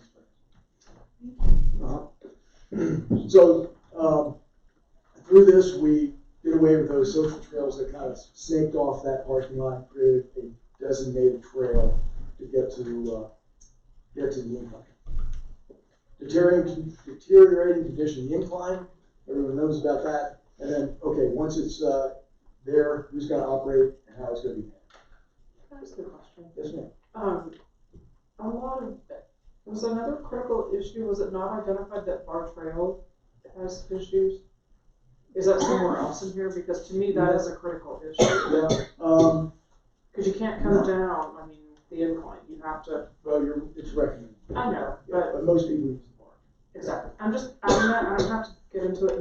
I'm surprised it's not on this critical issues identified. That's all. No, not as a main header, and I gotta be honest with you, I have to dig into that a little deeper to see. Probably, I gotta believe it came off, I agree. Yeah, thank you. Parking and traffic, there was a traffic survey, as I mentioned earlier, that was conducted as part of the development of the site development management plan. A couple behind her. There was a parking spaces survey at stakeholder meetings with those who had the parking spaces, i.e. the Chateau and the COG, as well as the city of Manitou. And then, as I mentioned, the Carl Walker study that the city of Manitou had, there was, it was consistent with recommendations and the observations that came out of that plan. Trails and trailheads, I already touched on that quite a bit, actually. The identification of social, thank you, of social trails, road trails, alternative return trails, which was another safety issue that was considered, and I'll get to that later, and then a creation of a inclined base at the bottom. And there was significant discussion with the COG about that and how that would look and how it might be accomplished. Again, deteriorating condition of the incline, a tie inventory was created.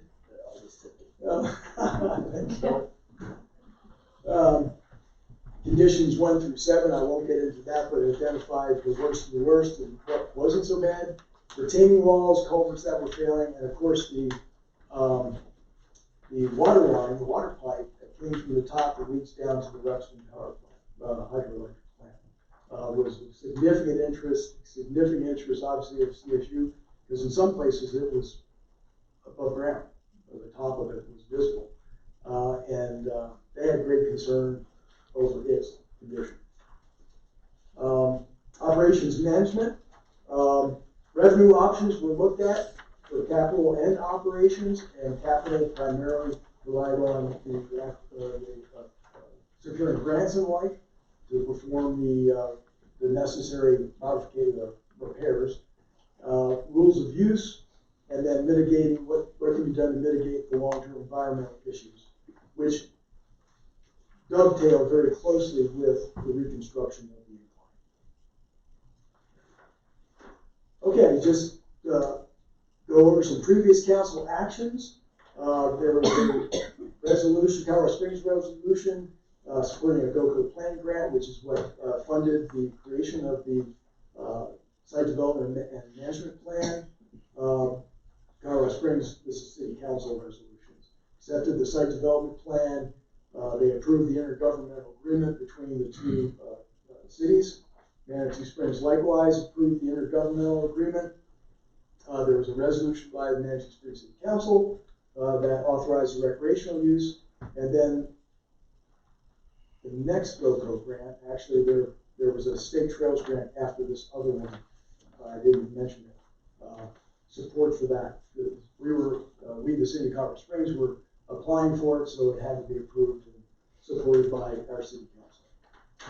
Yes, if I may, please. Yeah. The Manitou Springs Resolution 0812. Okay. Was that a conditional use permit?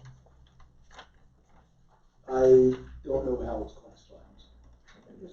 I've got a copy of it right here. It's not.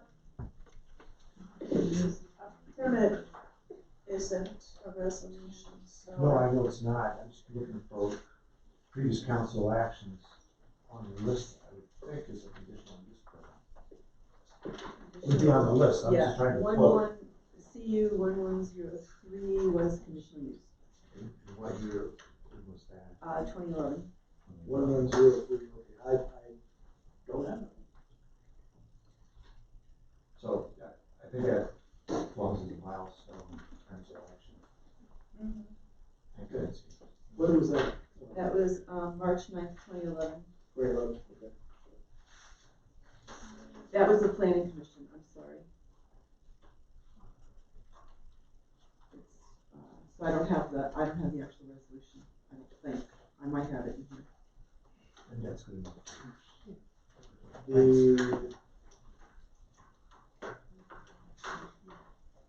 No, I've got one. 10, 12. That's a good. Okay. I'm sorry.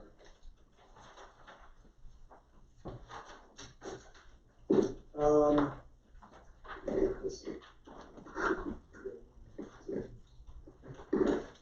And then key, and this is a very abbreviated list. Key management plan accomplishments that have happened since we've begun this process. Implement Manitou Springs, implemented the shuttle services, which was talked about for getting people to and from.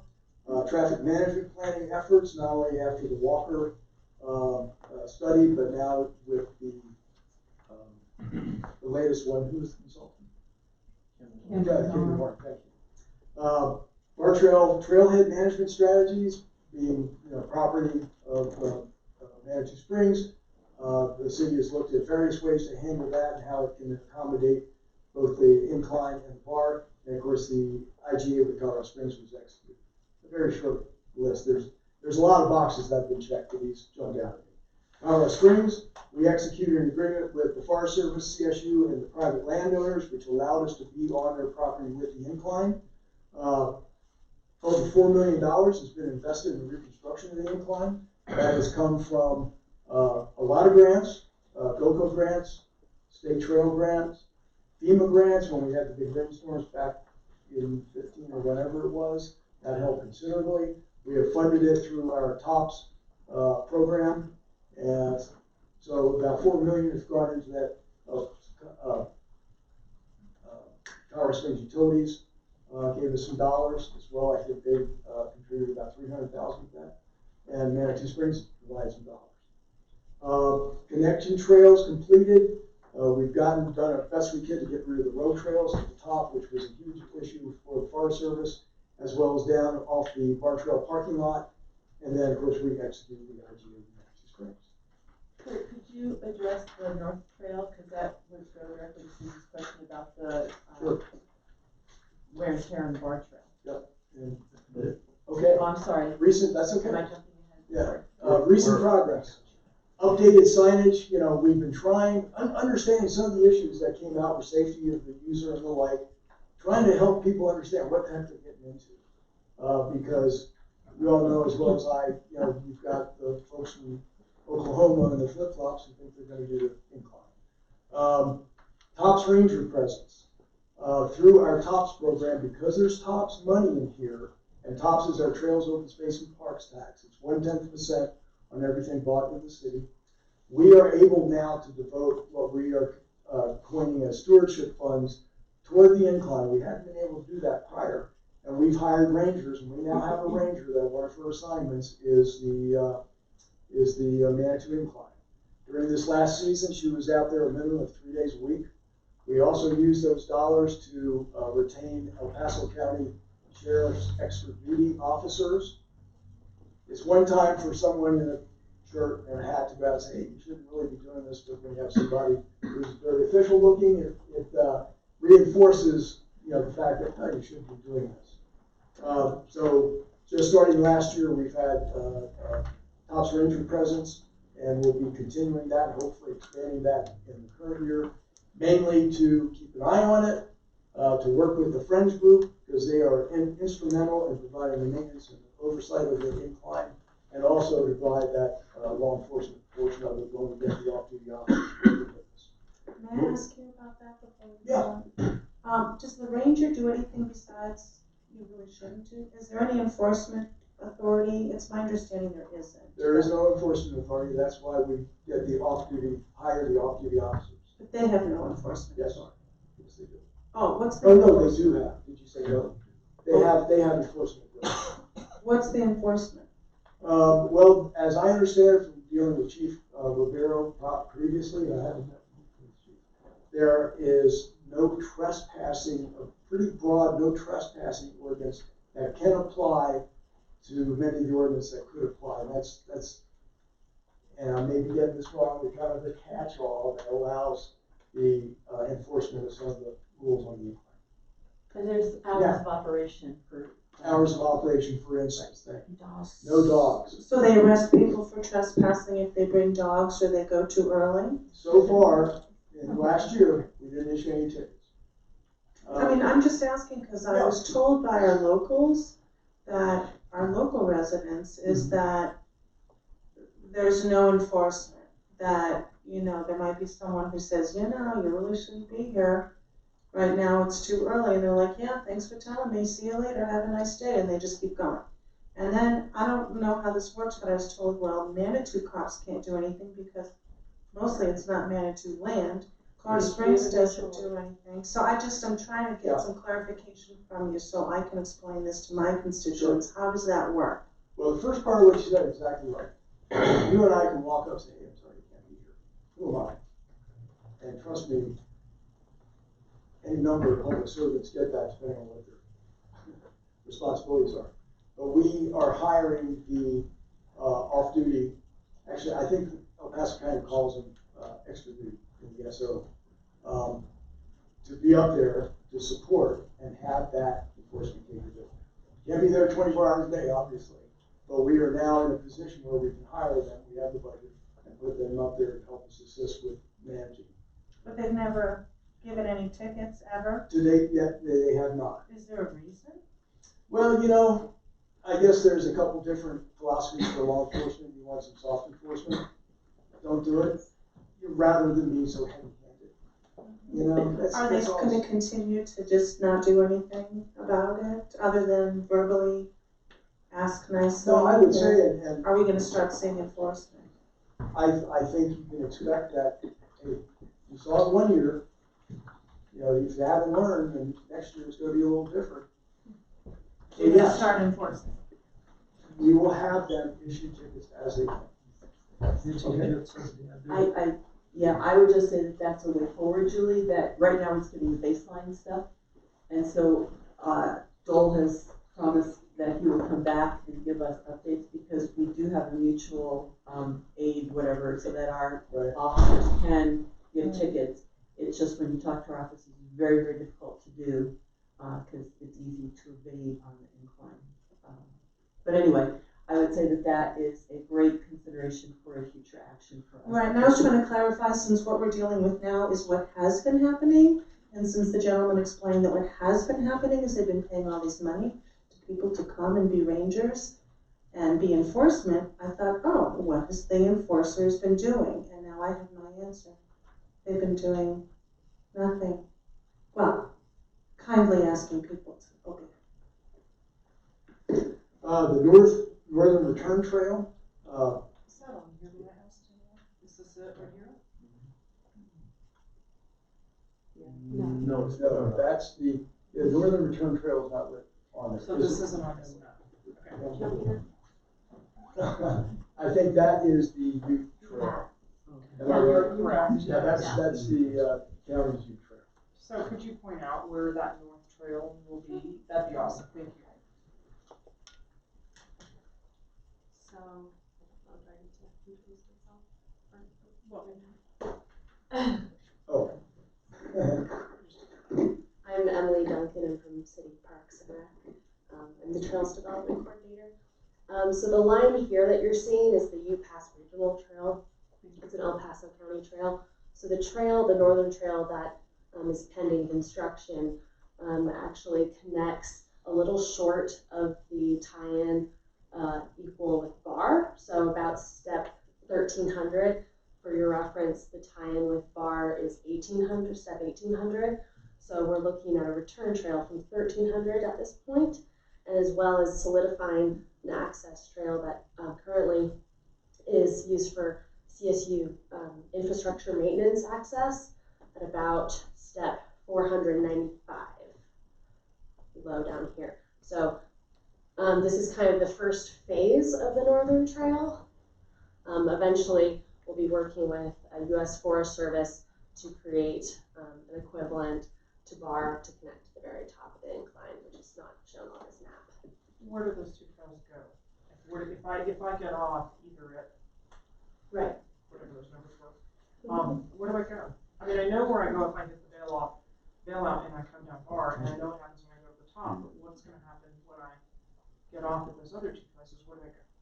So if you can kind of see, so the tie-in will be around here, and the alignment kind of navigates this area and actually connects, goes about through here roughly, and connects to the Ute Pass Trail.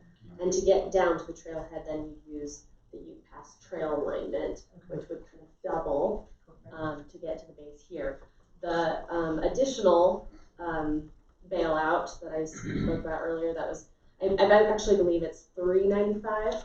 You can almost see it on this imagery here, but that actually just connects as well to another point on the U-Pass trail, but pretty short distance there. Thank you. So that's been flagged in GPS. We have the management and operation plan with the county and CSU for that new trail or trail alignment, which we had to come to those understandings with them. So that's being reviewed now, and an executive agreement, which is how we deal with CSU to allow that the return trail over their property.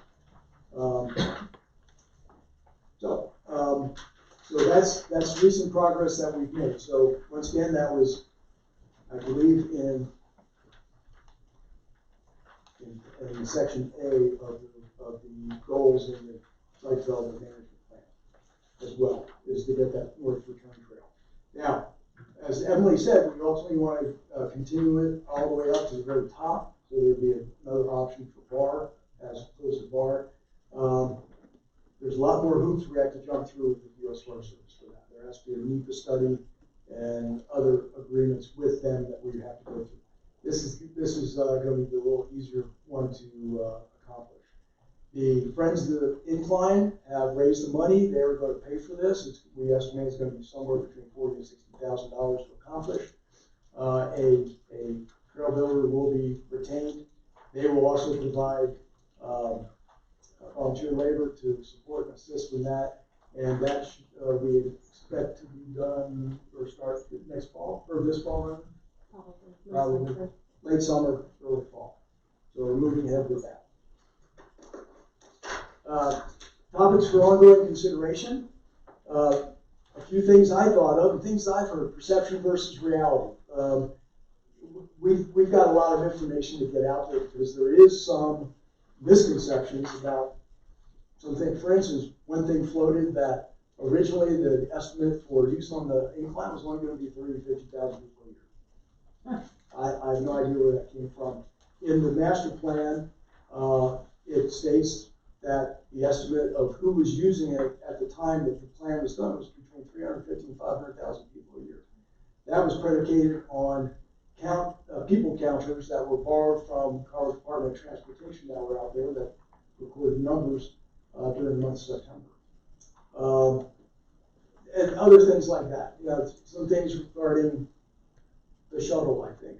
But we need to get our hands around those and make sure that appropriate good information is being shared. Charging for the incline, that's come up multiple times. It's addressed in the site development master plan.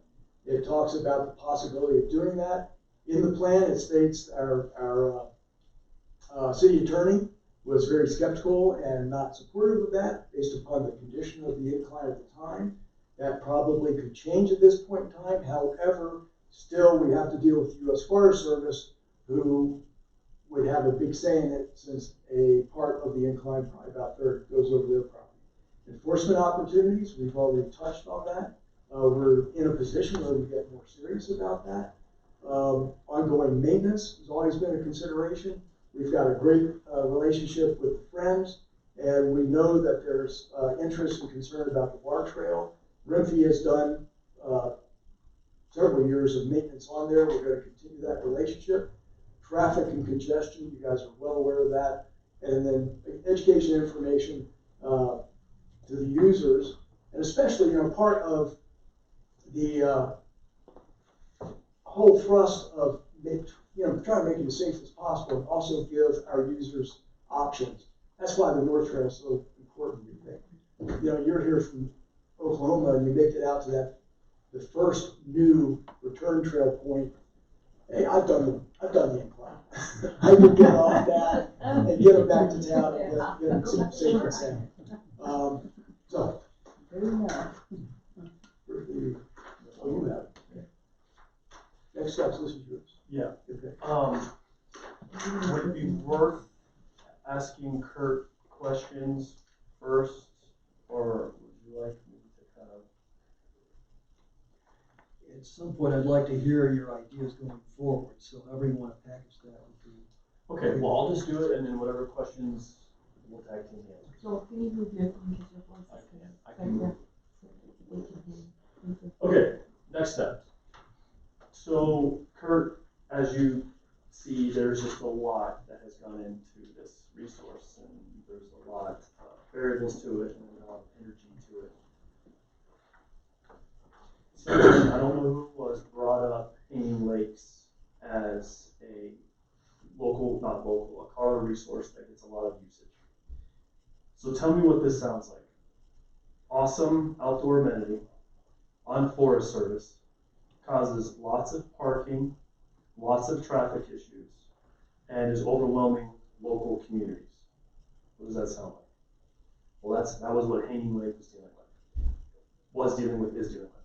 So I've reached out to them, and I've just started having some conversations with them, and they have implemented some things to help manage some things. So I don't have any answers. I don't have this is what the city's going to do. But a couple of interesting things came out of the conversation with the Hanging Lakes folks. Across the state, our natural resources, these free amenities, are getting just overloaded. The state has grown by some crazy percentage, and there's still only one incline, there's still only one Hanging Lake, there's still only one Ground of the Gods. There's 700 come and goes, but there's still only those simple resources. So this is an issue, because when I was talking to them, they referenced other municipalities and Forest Service and that kind of stuff. And so this is happening statewide.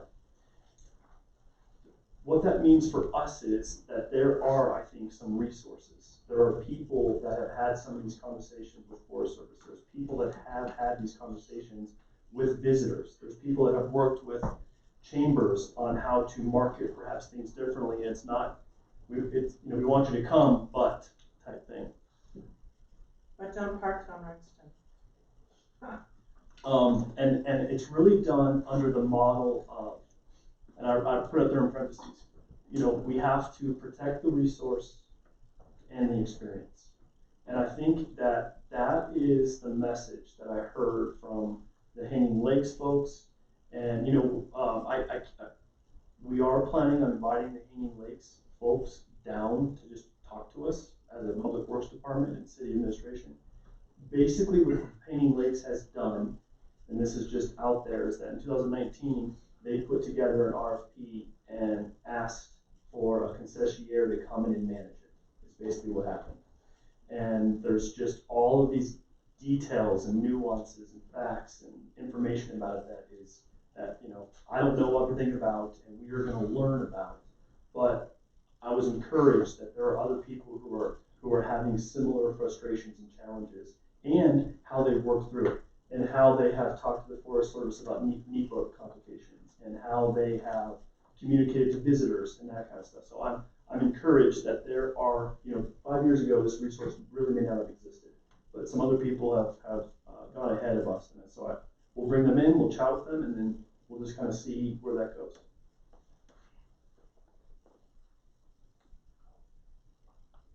Kurt, do you have anything to add to that? Not this time. All right. Well, then, it seems like this would be appropriate time for council to ask questions. I think we'd probably like to keep this to about 15 minutes or so, not to exceed 15. Don't have to take that. Oh, no, you're on target, that's fine. Council? I have a comment, if I could. Yes, please, yes. It's been really tough for Manitou over the past few years with the changeover in staff, and it's been really tough on Colorado Springs to not have a steady partner to work with this on. I would say if it's actually an easy read. It looks, 149 pages. It looks a lot worse than it is. When you get to looking at perception versus reality, this is where you start. So I would encourage anyone who's really interested in this issue to read this IGA. It's very, very critical. And there's a lot of other documented CUP, the revocable license that we have with CSU and so on. There's a lot of documentation that goes with this. And I would say one of the things, I would like to follow that IGA. I think it's critical. Conditions have changed, so we need to look at how conditions have changed since the incline opened. But I would really like to look at that in the context, look at way forward in the context of how conditions have changed. And by that I mean, we have, you know, the fears were there when the incline opened. A lot of people were terrified, even though you're absolutely correct.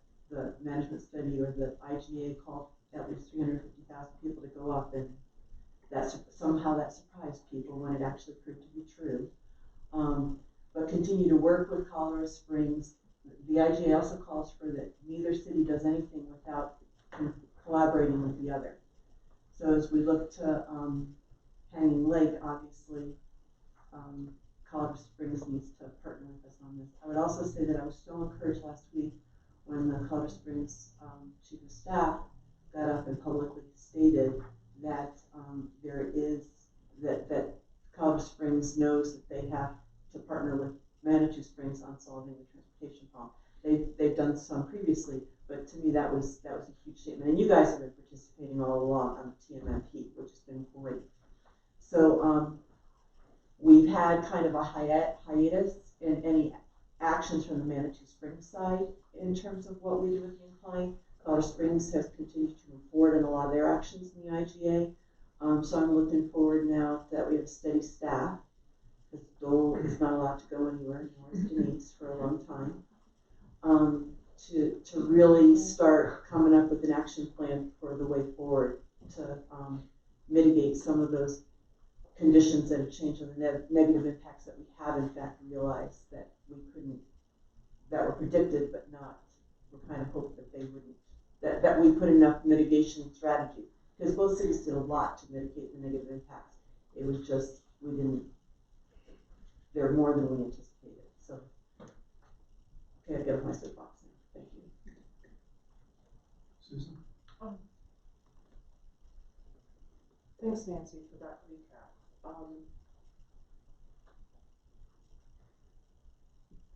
My comments are that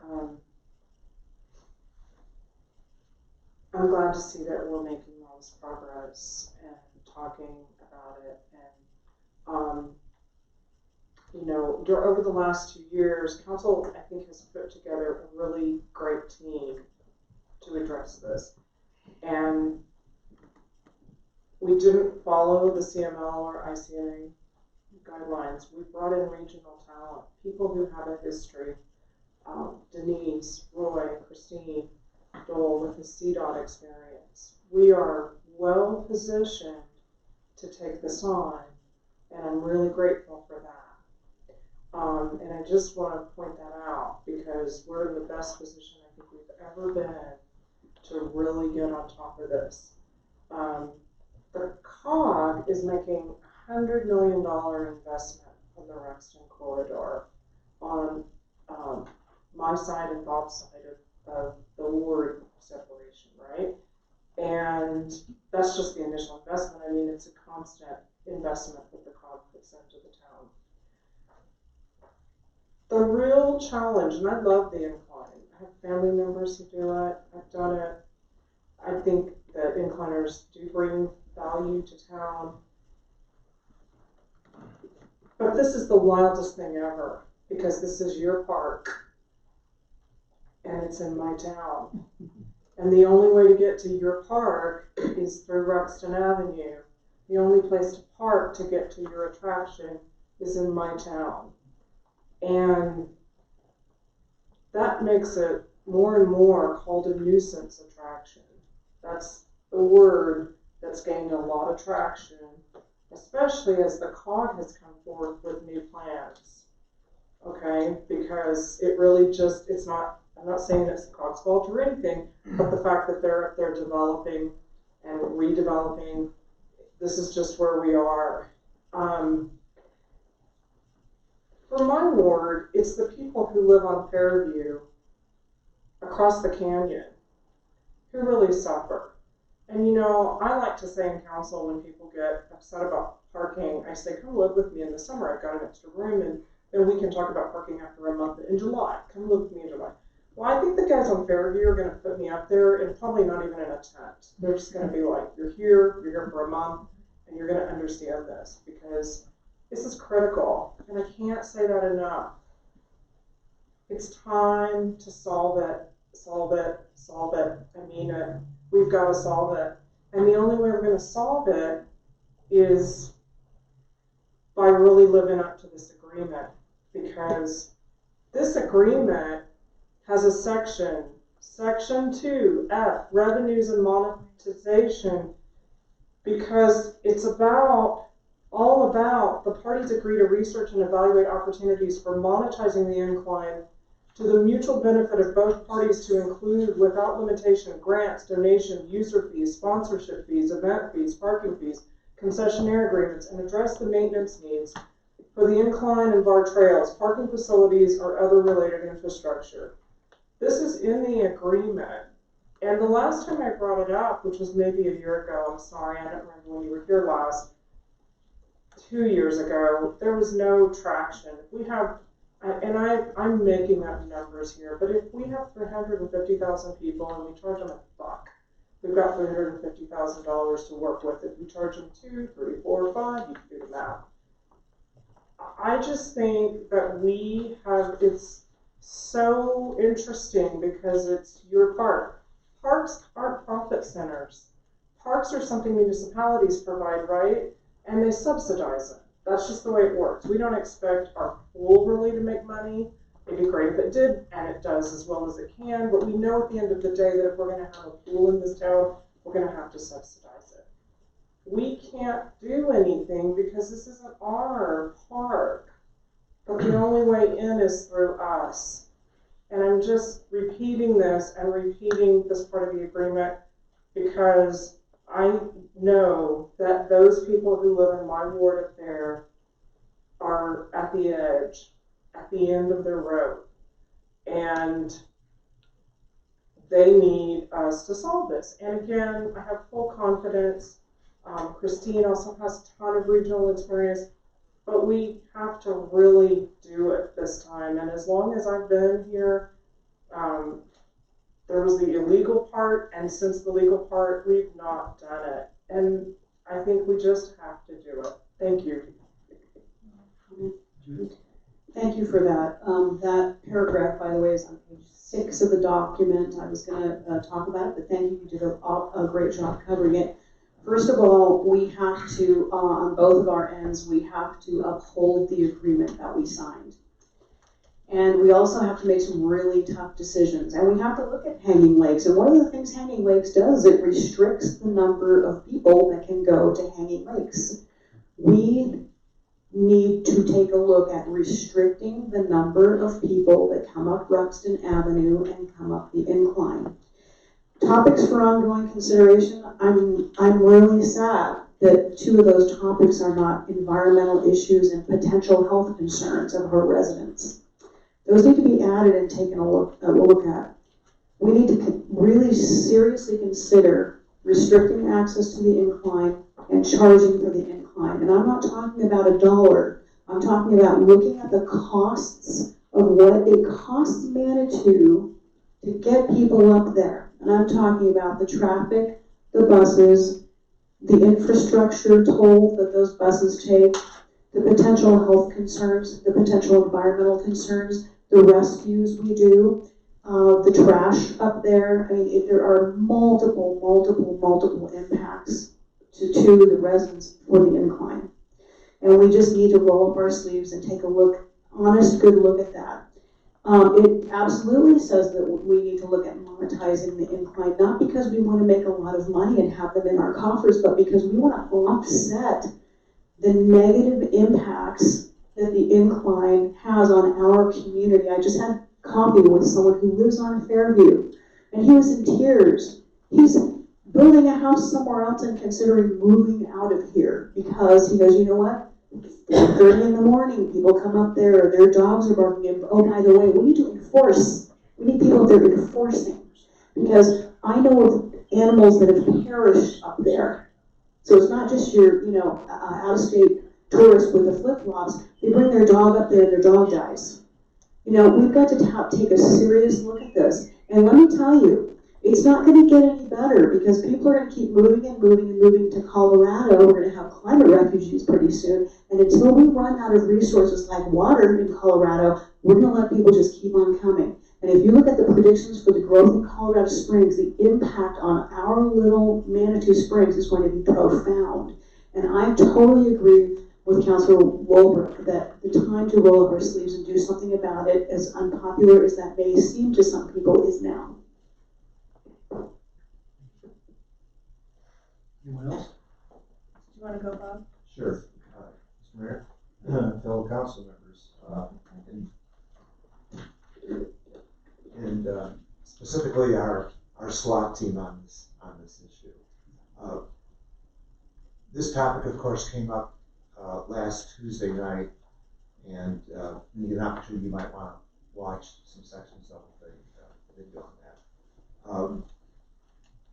Overall, what we were talking about on Tuesday night was this is all about quality of life indicators. And what is the quality of life for residents, for landowners who may be renting in this area? What's it the quality of life for business owners and their employees? You get parking and traffic and congestion. What is it like for the tourists getting to this recreational asset or this tourist asset, the COG, or for that matter, top of Rexton, the Iron Spring Chateau? And what's it like for emergency workers and their safety to get up and down, as well as our overall city staff, public services, and so forth? These all being people that Susan, outlined that are all tied to this corridor. So Susan's on the left-hand side of the corridor. I'm on the right-hand side. The right-hand side is really impacted by this. So this is Pilot Knob, this is the American Castle area, etc. Because what happens when Ruxton gets congested is the traffic starts bleeding into those neighborhoods, and they all know to go downhill. So downhill takes them on these loops and bypasses and so forth through many areas that have now become major ones have become a residential parking area. So that's going to be pretty dedicated street, and yet it's going to be a thoroughfare. So that is a key point. The next key point I care to make on Tuesday night is we had 5 individuals who spoke very strongly about the need to manage the incline, which is basically a sister or brother to the COG. Of those individuals, I contacted 3. I probably have spent 15 hours discussing with them what their concerns are, what their ideas are, and so forth. With you gentlemen, because of your invitation 2 weeks ago, I was able to say, here are things that I'm generally aware of that we need to address on the incline. That was just the start of a process. But what I'd like to do for council is pass this list around, because we did this internally, but it's not had a broader view. Unfortunately, I don't have extra copies, but I can email if anybody wants them. So what I'm going to do with council is, and with yourselves, is not go through those items, particularly because it's redundant to our meeting. But what I want you to know is, out of this, and as I talk to individuals, a theme that was started last Tuesday night is crunched down to one paragraph at the end of the sheet. Let me just read this one paragraph. All council have a copy of the one extras.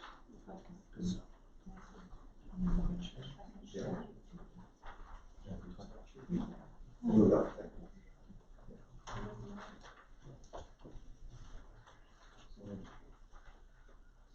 Copies. Yeah. Okay, great. So what I care to highlight is the bridge that we need to build. I believe this is the bridge that can be built. And here's the paragraph. The city and developers need a unified and coordinated traffic, parking, congestion plan and model. That's the key word, model, to identify levers. So let me just talk about what a model is.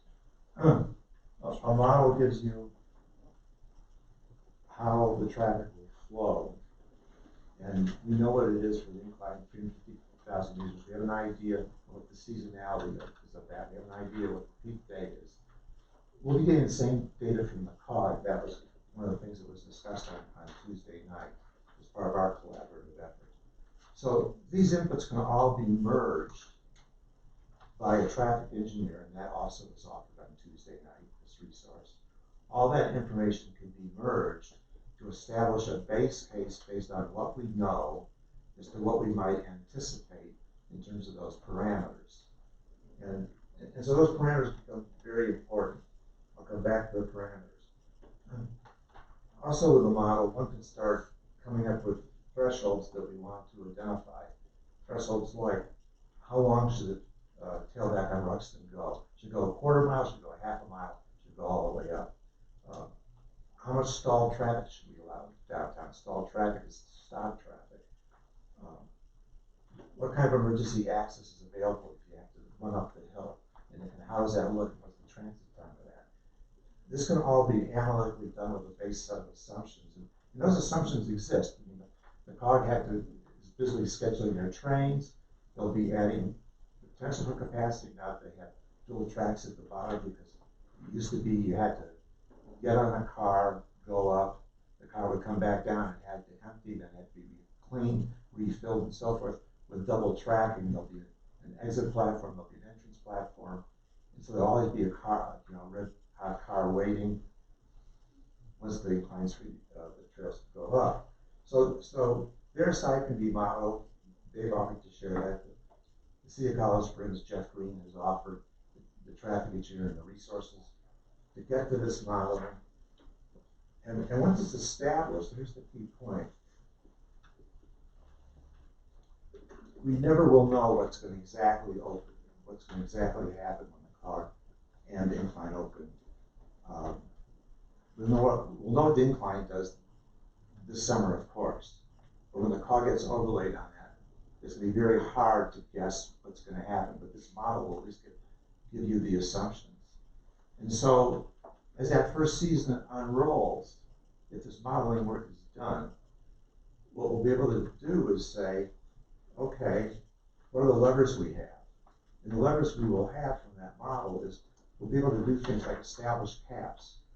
What would happen if we capped the number of tickets that could be sold to the COG on peak days? What would happen if we capped the COG on the high days, the number of users? What would happen if we did it during the peak hours? The model will tell us what will happen. And it'll go on and on. What happens if we open auxiliary parking? Auxiliary parking in our school district, auxiliary parking. The big debate last week was, can the COG lease its lot to incline users? And so we can look at all those levers and take action immediately, right? Because we'll know what we can tweak based on what's actually happening.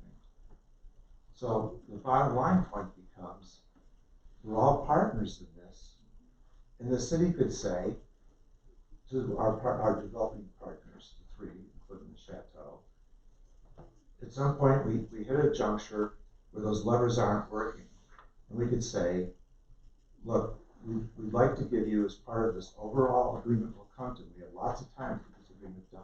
We have a planned development coming in from the COG. We have your CUP of renewal for the incline.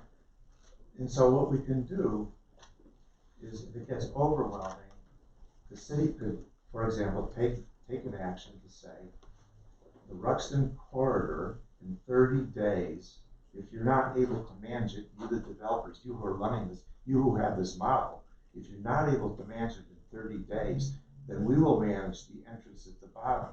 And we might even say, we're going to have a timeout day where residents only can use their access because they've been struggling for this period of time.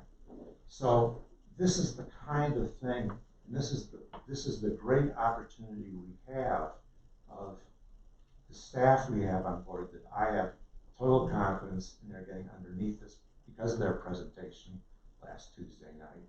I have total confidence in this council that we have the creativity, the drive, the determination to fix this issue in the tenure of this council. It's a two-year tenure.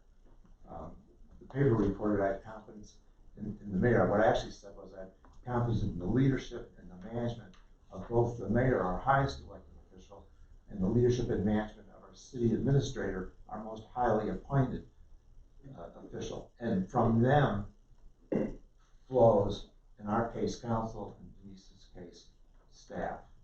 And so now we have Jeff Green, Mayor Southers, throwing in that they're going to do this.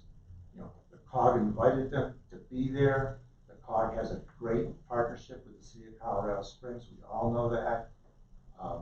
We just need to get everybody on the same page and determined to do this traffic study, parking, congestion kind of model. So I'm just taking a very analytical approach. Unfortunately, I'm an engineer, but that's the DNA I have in me. I wouldn't have any idea how to construct it, but I know exactly at a high level what it needs to do. I have a question, Bob. Yeah. Is the CUP, did you say this, that the conditional use permit for the incline is coming before us again soon or something like that? What did you say about that? I missed it. I'm just suggesting that the conditional use permit for the incline did not anticipate the issues that we have today, and therefore one might argue that it's out of compliance. One might argue that. I'm not saying we need to argue that, but I'm saying for us to all get together and have a plan, and it's, to me, it becomes a totally new working relationship with everybody for this aspect of development that is clearly happening with the COG. We desire to happen with the incline. That's what this list is about. And, this list will be expanded. There's more items that, for these telephone calls that just are not going down here. Bob, interview. Yeah. We're a little over time now, so if somebody has a new idea, real quick, Judith.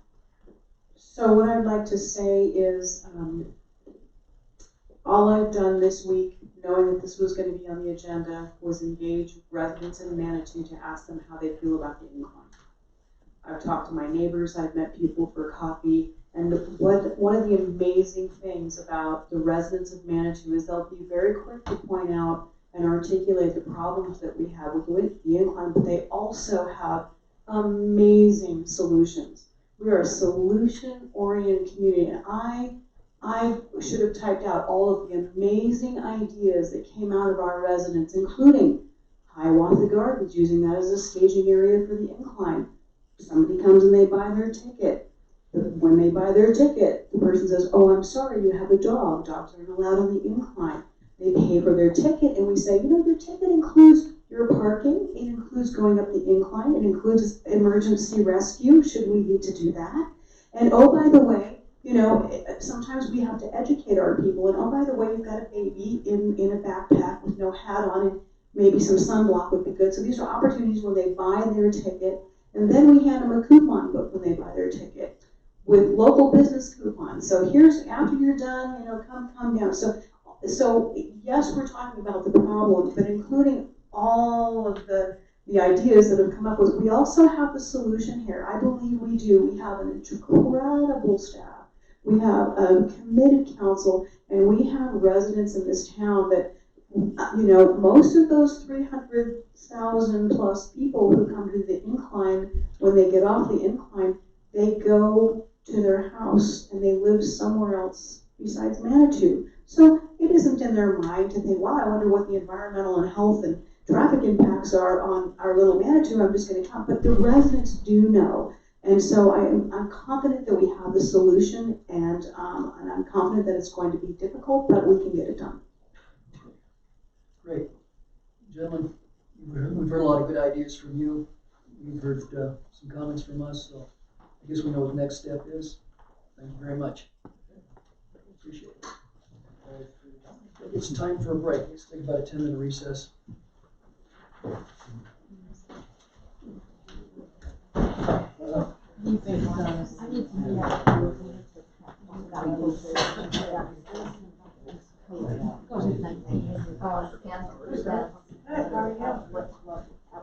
do. a shoulder buckle.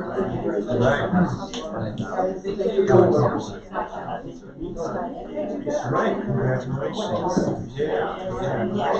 Let's put that out. Right, so that's great. And you can see this is an opportunity. Yeah. A year ago, I had a chance. It was an opportunity. I'm gonna let you guys know. No, I mean, I know there's pictures up there. My plan is eventually, I'm not sure how on board to do this, but my plan is eventually to highlight what's going on in the council, with like live time. So I can sit and record it. It does, just a little cap. That's true, yeah, that was just the idea, obviously, like, I would like people to understand what's going on, not to hear say,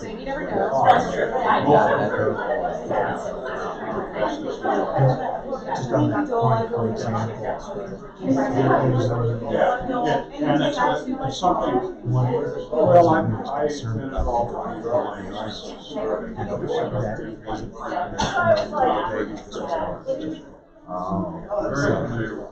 meet the Tim's, published on Friday.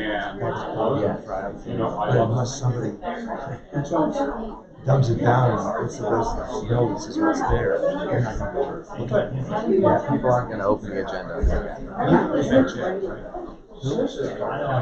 No, I don't. Yeah, PIO.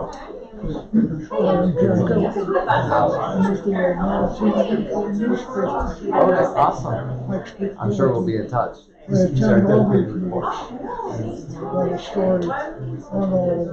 Okay, absolutely, yeah, I'm sure we'll be in touch. Yeah, absolutely. I may have, like I usually with Jack, I'm just gonna, this is my sheet and I can send it to you electronically, but this was the main thing that I read. And that's what I was talking about last week also. That's yours, I'll send you electronic copies. I'll send you an electronic copies. Okay, why don't you just do it? I'm not sure when I'll get the electronics, but no, I will. I'll probably do it for this week tonight. I'm pretty wiped out.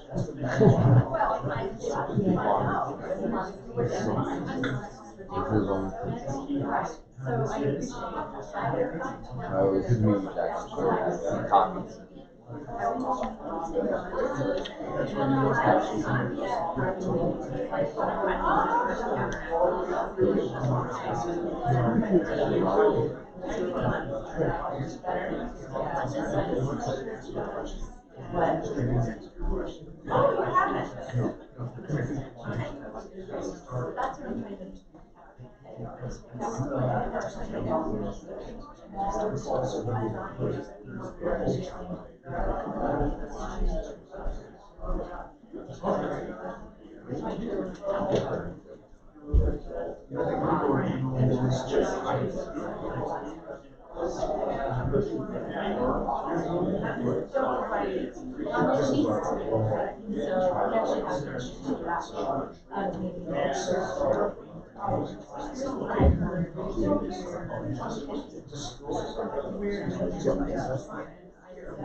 You're welcome. Well, I look forward to seeing you talking about it. Yeah, nice to meet you.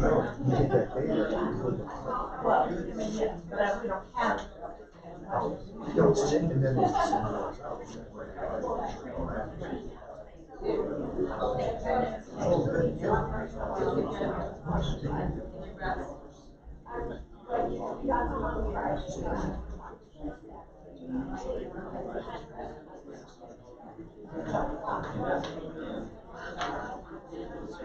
Okay.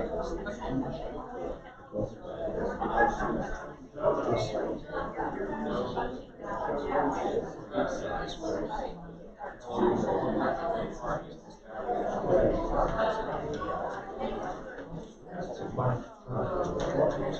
love to say things. I don't like it much like.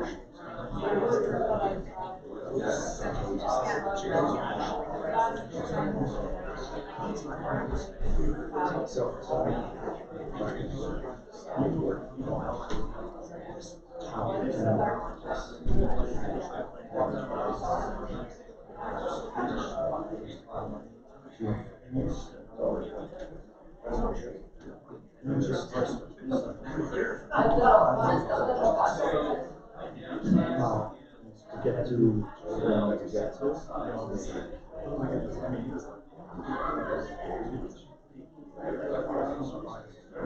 so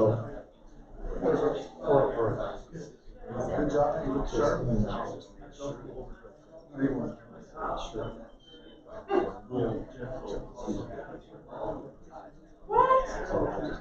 That's cool. as far as I'm concerned, I would just ask you it's way Okay. I don't always get to see you. I'm impressed. Denise wanted some of the employees to wear makeup for these meetings.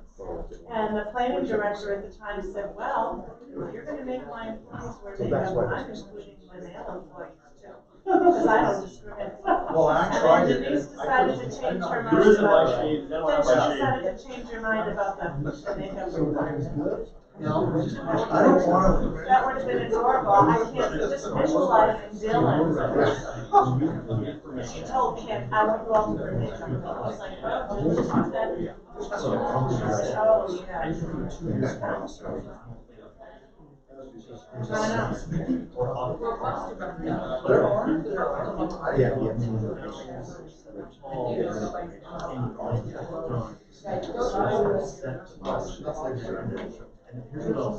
Hey, did our applications go through for the CML? 7 hours in math position?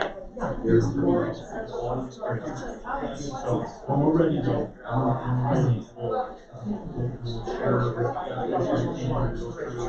There were just some early deadlines for the pre-conference sessions and all the rest. Geez, that writing was fine.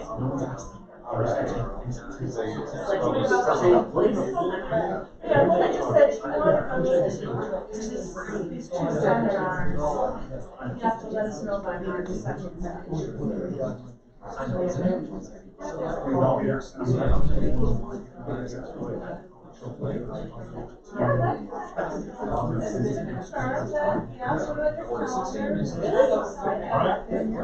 yeah, I know, right? See ya. There you go.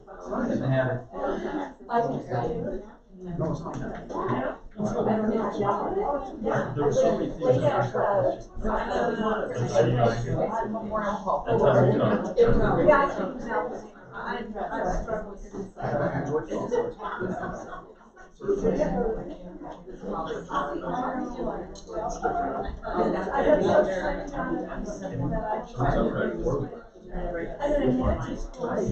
Apple was so smart.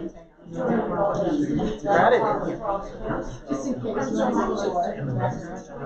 I think you should wear. Now, I do this. I think ladies in charge of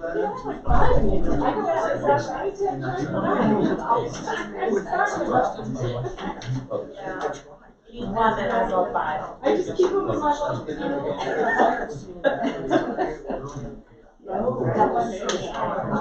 Anyway, what is there? Just like there are some things now, I mean, No. What does this have? It's an exercise in patience. We don't want people to For life. I mean, oh.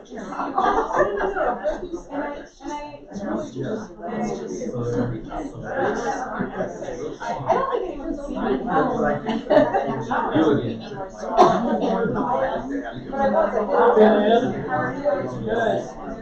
I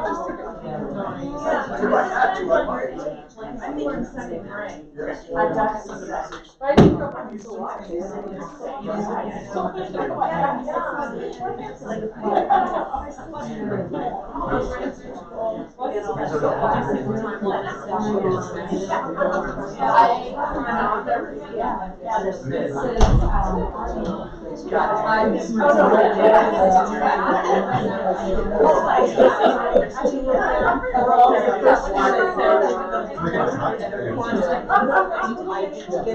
Write it down, so I had to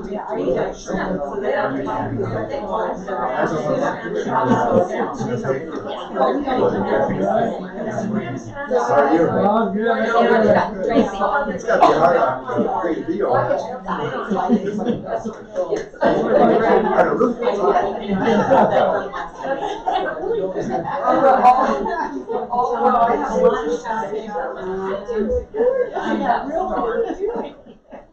Potato chips in the office and just go pumpkins. Do you do Snapchat?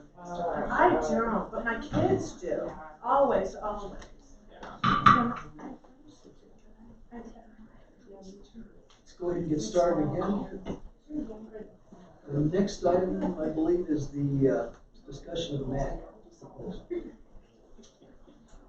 I just know. Could I bring something up? It's the match. The match. Match. Match. Okay. Match. How did you say? I said it wrong. I said it incorrectly. Well, some people say the match, and other people call it the mock. Yeah. The match, but it's match. Match. I just wanted to get that off my chest. Are you the one who invented the pronunciation? No, I just pay attention. The T is not silent, okay? Sorry, I didn't mean match. To come out like. At least somebody. I apologize. Okay. Incredible. For those of us in the automotive business, the mock comes naturally. My apologies. I am one of the offenders. It's an automotive? Oh. It is like mock. Okay. So the match. So we have a discussion framework that Mayor Pro Tem Fortune put together. Start off with that, unless someone has another idea. Let's start there then, discussion framework. Okay, just a little orientation. The last time, a lot of things in this framework are similar to what we looked at, I guess, 2 weeks ago. At that time, John Chada had agreed to do some things. Unfortunately, we didn't get it to incorporate into this.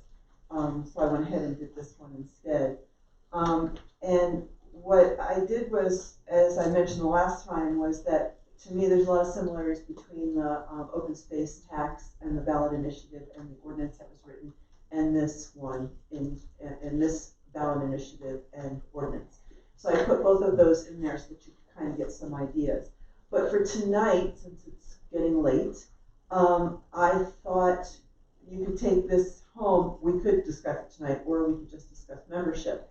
My thought was a good outcome for tonight would be to come up with some membership. So what is not in your framework, but I kind of did a backward planning to say, okay, if we want this board to start meeting, we need to get moving on it. And whereas we want to take this all slowly, we still want to see some progress.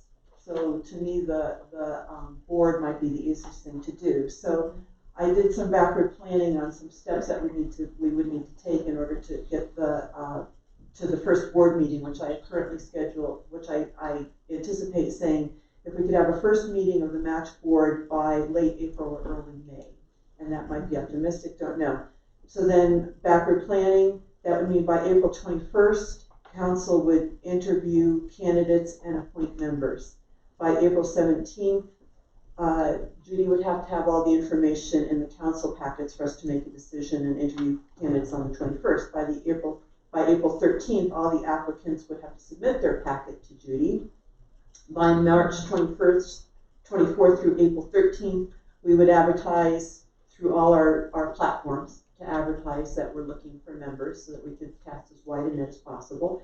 By March 24th, we would approve a campaign plan that would be basically our marketing campaign for membership. by March 18th, staff would start developing a campaign plan so that we could approve it on the 24th. And then by tonight, we would direct staff to develop a campaign plan for this. So this is just a proposal, not sticking to it. Denise hasn't had a chance to look at this yet. So, and I always end up apologizing for doing things so late at the last minute here. But anyway, but that's where we are. So, so my thought was, if we go to the membership portion of this, which is on the second page, paragraph 5, if we could kind of discuss what we might want to have as members and how we might want to advertise for that. So that's my proposal, but I'm one of 7. So what would you guys, what would my fellow counselors like to work on? I'd like to know if we're going to be delegating to staff to create some kind of, whatever you call it. Campaign plan. It's simply campaign plan. I don't want them to, I think that needs to be more specific. Absolutely, and that's what I don't want them to be the ones to decide who's eligible and who isn't, or anything like that. So what are you asking them to decide? I am asking us to come up with some guidance for the staff to put together. So it would include things like that it would be that this board is going to require a lot more time, especially initially, to set up the plan. So, you know, monthly meetings are probably not realistic at first. Secondly, do we want to have an expanded application process, not just the, you know, because right now what we get from a lot of people is very limited in terms of what they submit. Do we want a full resume or a CV, and do they want to have them tailor their resumes to this thing? Do we want to look for preferred or publicize that there are preferred things, that qualifications that we are looking for, such as grants experience, nonprofit experience, creative district experience? Do we want to pull specific people in? Do we want someone from the creative district? Do we want someone from, you know, Susan's board, you know, et cetera, et cetera? What are there criteria that we want to apply? And then have them just get it into, you know, kind of work up, massage that, and bring it back to us in 2 weeks for us to approve. So that's what I was thinking, only because I've been thinking a lot about this. Oh, those are great thoughts. I think maybe Denise has some input on this. I just would say, instead of a campaign plan, I think it's a communication plan. You tell us what you want us to get out, and we come back with a plan of how we would get it out and what that would look like. So you tell us, and then we just get it out to the public accordingly, and come back to you with how we're going to do it, when we're going to post it, and all of those things. So this would basically be what's known in the industry as a position description, right? It would be, what are the duties, what are our needs, and then what are we looking for in terms of skills and experience. Yeah, and my And thought. diversity, I think, is another component here which you wouldn't normally have. From what sectors of things do you want? So that kind of work, I think you've done a great job outlining these characteristics. And I'm just kind of wondering, in my mind, if the city were looking for employees versus volunteers, CPS HR would do exactly what I outlined.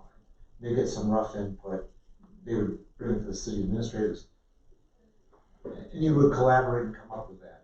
So that's what we're trying to achieve. I'm not so sure council should be, you know, creating all those things more broadly than Nancy's taking the initiative to do, which I think is fantastic. If that's something that the city administrator can work with, or if you want more specific details, we can do that too. I think the more specific details you provide, I could ask our human resources then to put together kind of a job description, if that is what you wanted, and with the qualifications. The timeline, because of coronavirus and some other things right now, we've got a lot going on from an HR perspective, putting in some additional policies and how are we going to manage that. accordingly.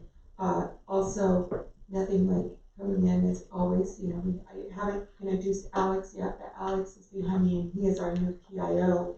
And he's working on 2 communication plans that he was given today. So I just need to know the workload so I can prioritize accordingly and what time frame we really need this.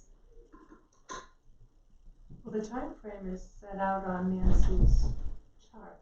Well, no, I actually sent it to John today in an email, so I haven't sent it to all of you in an email yet. And I started to write it at, you know, in good military way, you know, I called it M day for match day, match meeting day, and, you know, M minus this, M minus that, so that it wasn't tied to a specific date, but in terms of just giving the, approximately how many days each of these items would be needed. So it is somewhat flexible, but it was designed off of match, you know, M day being late April, early May, but we could make that late May as well. I mean, I think that is a decision that council would have to probably negotiate as what is the latest we want to have this board start meeting. I would also say, and Bob, I think you hit on a good thing in terms of having something of a PD for this. I was thinking that at the same time we're doing this, though, we would be working through more of the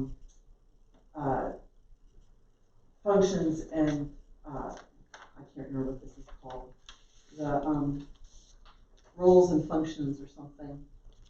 Roles and responsibilities. Roles and responsibilities. So we don't have those all laid out. I mean, we can say in general, if we're in general agreement with what I've laid out in here already for the ordinance, but we won't, I was thinking we could do that in parallel, ultimately. I also continue to think that we don't want to codify this board in the ordinance immediately, that we should allow, just like the HAB did, they were in,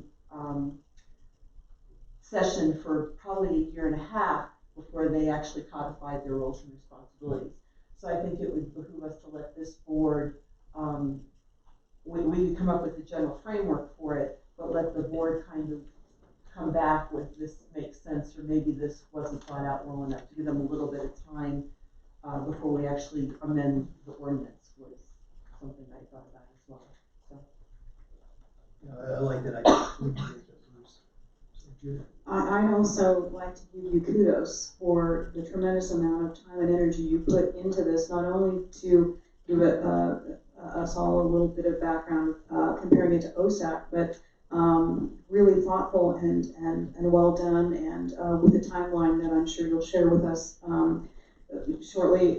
So you do not ever have to apologize for getting us things at a late date. You don't know me very well. Have put in all this time and energy, but I would just like to say that what I would like to see in an applicant is I would like to see at a minimum a CV or resume and a letter of intent. I'd like to have a letter of intent. I'd like to know what is motivating the candidate, because I'm thinking hopefully we're going to get more applicants than we have 7 spots for, even if we have 3 alternates, so we're looking at 10 people. And we want to make sure that we have a diverse board with a myriad of experiences and talents that they bring. So that would be my only comment on it. And I would certainly be willing to go back and, with whomever, work with the HR on putting together a PD that we could bring back to council, or I could just send out to, or Judy could send out to council and get feedback on. What's a PD? Position description, sorry. If you are comfortable with me continuing to work on this at that level. Just a second, Julie had a question. Oh, sorry. I'd like to suggest, or at least see how everybody else feels about it. I'd like to suggest that one of the requirements be that the person is a Manitou resident currently. That's a requirement to be on a board in Manitou. Okay, and I'd also like to ask next meeting the city attorney about the pros and cons of having an advisory board that's not in our code. I'll just ask him if that's cool or not, because it seems a little weird, but it might be okay. There's certainly precedence for it, And also, and I would need to go back and check this, but Judy, you may remember the city council can set up subcommittees that are not boards, that are not official boards or committees, so we could do it under that context initially. Okay. As we continue to focus and, you know, turn up the fidelity on what this board is going to look like. I liked Nancy's analogy to the Housing and Advisory Board. And previously when we were discussing this, I had suggested that that particular board got set up as a committee.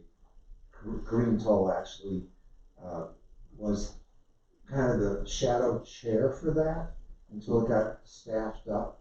And then once it matured in the fashion Nancy mentioned, and then that board, you know, elected their permanent chairman. And that became a chairman for the first year or two. I just thought I should ask Jeff Parker because there may be some differences between the precedent. I mean, we have an ordinance now that mandates us to have a board. I agree 100%. And I just didn't know if it was okay to not really have a board for 2 years, even though it says we have to. Excellent question. And, you know, So all I wanted to say was this is the model we used before, and then I wanted to, the last point we discussed at one juncture, which was the idea of, if Neil Minch is interested in this, he's did some great work offline to bring the parties together in terms of what we went through, the pros and cons, that history that's all should pass. And he might be a person, because he did a great job with the Hiawatha studies also, which is basically a committee. So yeah. I just kind of put that out there. Absolutely, and Neil has actually sent in the beginnings of a packet to Judy, and I have talked, is he still here? No. I've talked to Neil, and he is willing, it is my understanding he's willing to take a very active role in this, and hopefully a leadership role.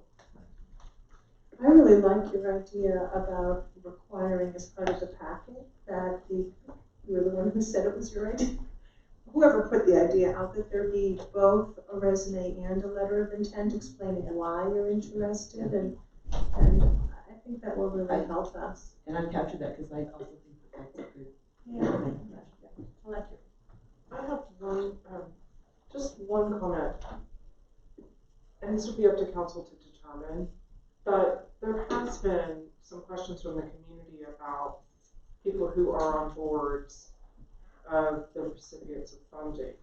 And this is a question that I think we're going to have to tackle, and I don't know where that fits into this timeline. But I think we need to tackle it before we interview people, because that is a question that the community is asking. And I think Neil is on the board of the Heritage.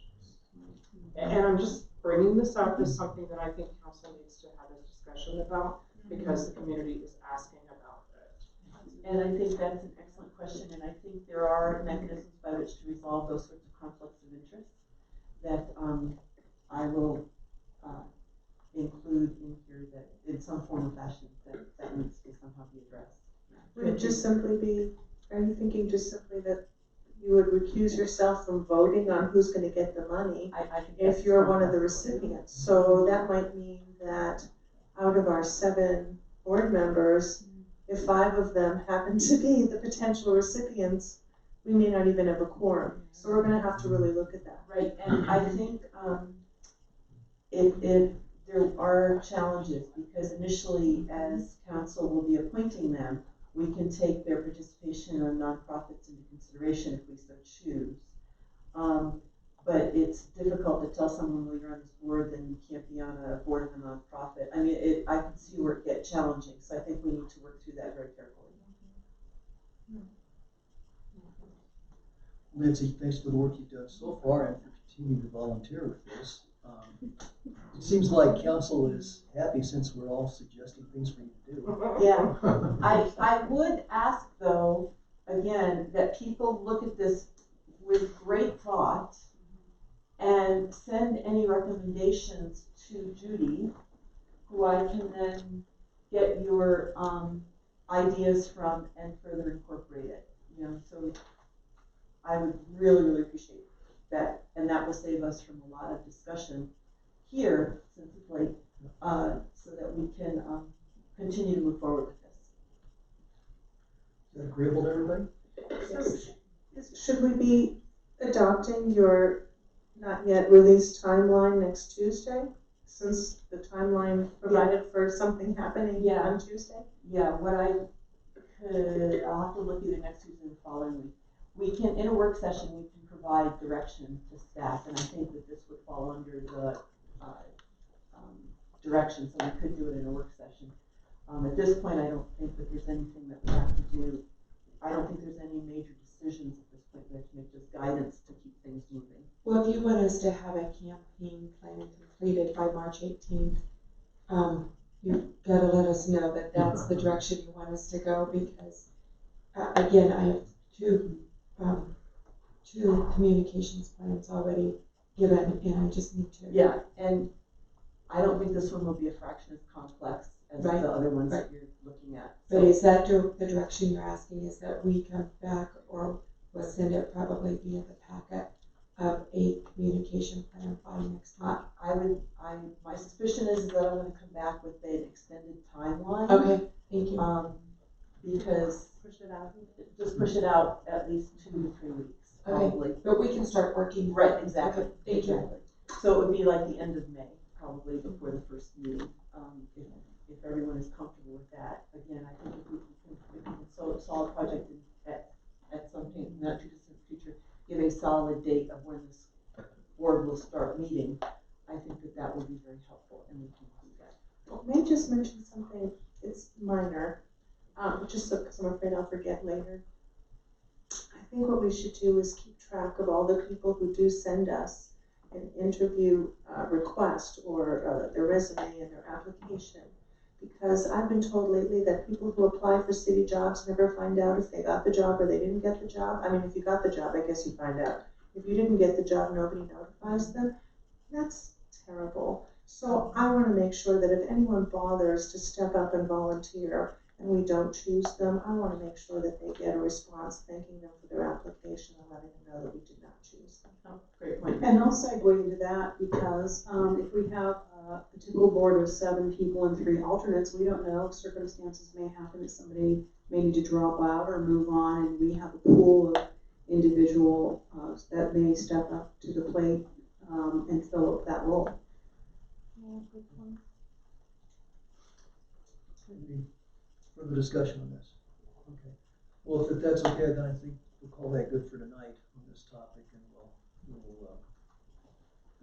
gratefully thank Nancy for doing this. Thank you, Nancy.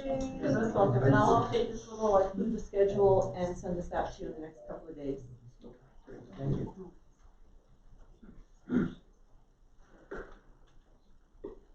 Okay, we just have one last item here. Let's see. Status update on standards of conduct. May I make one comment? Sure. Council Wolf, thank you for that comment. I'm looking into it right now to see, because we should be notifying everybody. That is our process. So I'll be looking into that. Along those lines, I know this is like not to be done right away, but I know there was some discussion we had at one point about something about the city website maybe being changed or whatever. If we could also look at upgrading the website where we are advertising that positions are open, because other places, if you apply for a job, you can go online and see, oh, my application's been accepted by somebody. Oh, it's been reviewed. Oh, the next step is they're gonna do, there's nothing that an applicant for an employment position, as I understand it, this might not be true, can find out about what's going on with my application online. They just have to rely on somebody to notify them. Yeah, we don't have that software, but we're looking at some different software and the expense and what that looks like, so we'll keep you apprised. Thanks. Thank you. Judy, I think you updated the draft we have, code of conduct, standards of conduct. Okay, so what is in the packet was what was sent, what was modified and sent to the committees and boards. I have also, it's not in the packet, but I went ahead and I also created a copy that was strictly council code of conduct versus public bodies, and modified the resolution. And that basically was just the wording that I had put in there that said public bodies, I replaced basically council, so it just defined it down to council, if that's the direction that council chooses to go. Judy, if I could just say a couple things. One is that when we first looked at this, we had agreed to come back in 45 days to relook at after all of the boards and commissions had an opportunity to look at it. But based on the feedback from the initial couple of boards, the commission and a couple of boards, opted to put it back on since it seemed pretty obvious that it was not applicable at this point in time to the boards and commissions. That's correct. That's the feedback I received as well, was that the few that we did hear back from did not feel it applied to them enough to, it was hard to get the wording just so it applied across the board. So, although they did agree with the spirit. Right.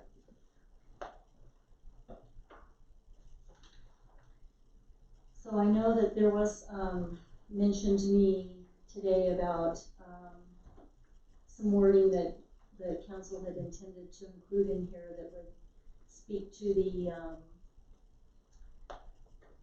ability to have one-on-one conversations between council. And we currently have, I have not heard back on a suggestion on that yet, but I suspect what it would be some minor change to maybe the last bullet that would reference in some way serial communication, which is what we refer to when we have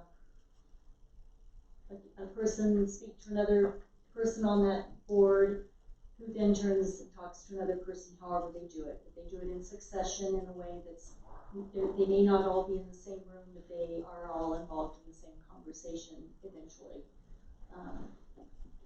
So that is not allowed by the open meeting law.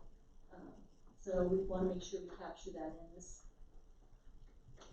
Yeah, I think that last bullet under the section there, tenets of conduct, the item right above enforcement there, that was a recommendation I made last week, and I think probably I wasn't clear on that. So I think that last, in part of the line that was there beforehand, it suggested that we weren't going to allow one-on-one conversations between council people. And I think it's important we're able to sit down one-on-one, have a cup of coffee, and discuss things.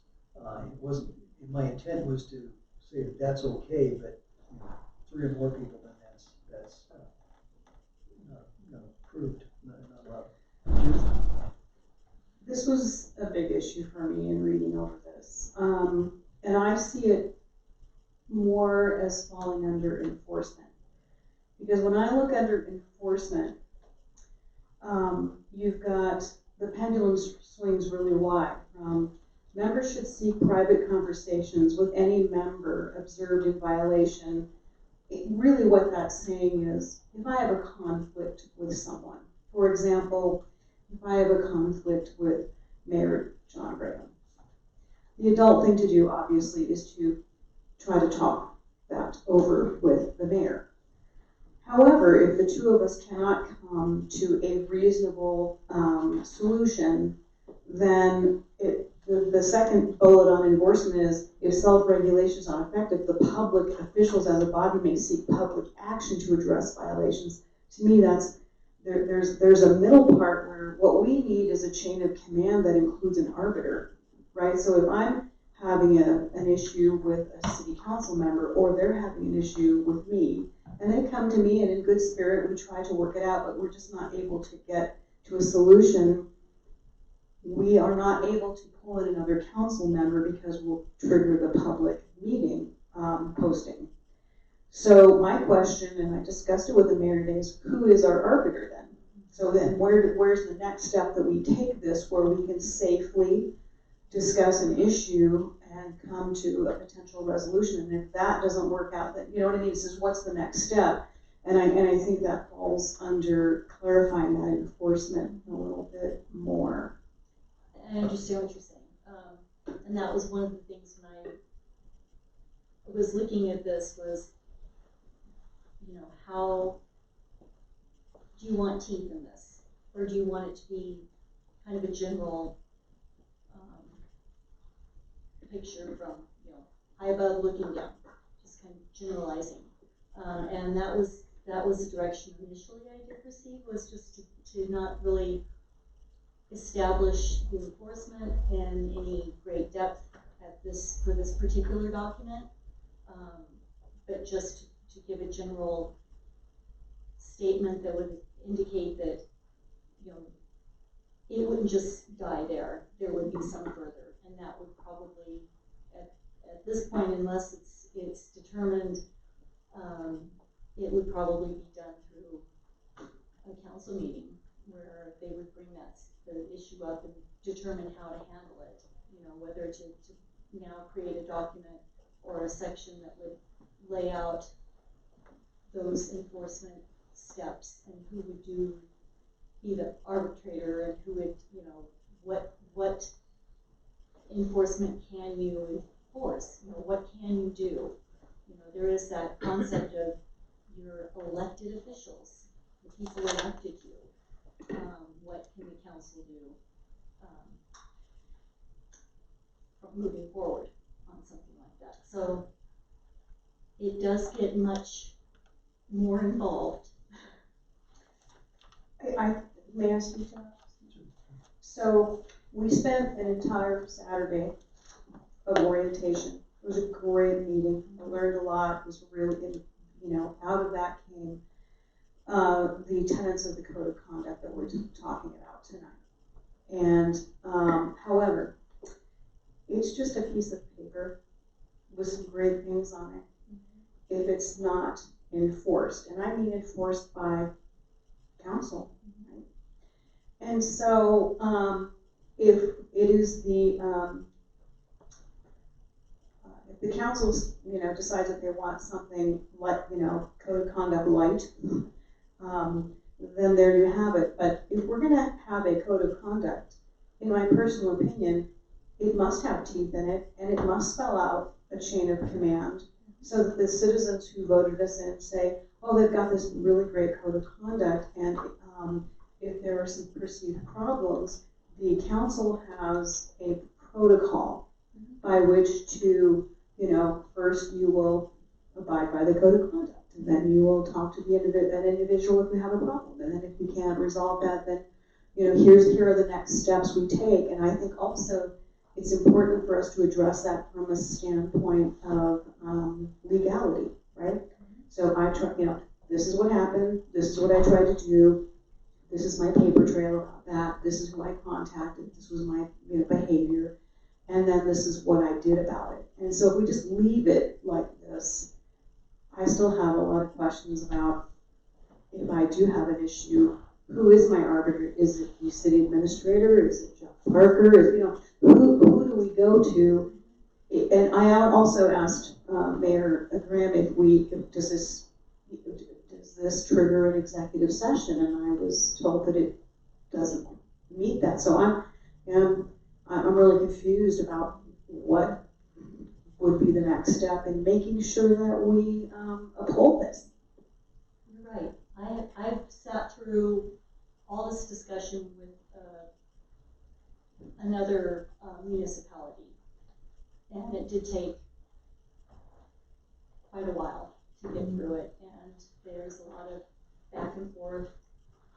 That section can be, I guess what I need to know is how in depth do you want it? I can probably find some general, in fact I have some general ideas that I've found in other samples, but it can be very complicated on how to manage that. What is the process? how do you go through that? How do you do that? And, or it can be something simpler.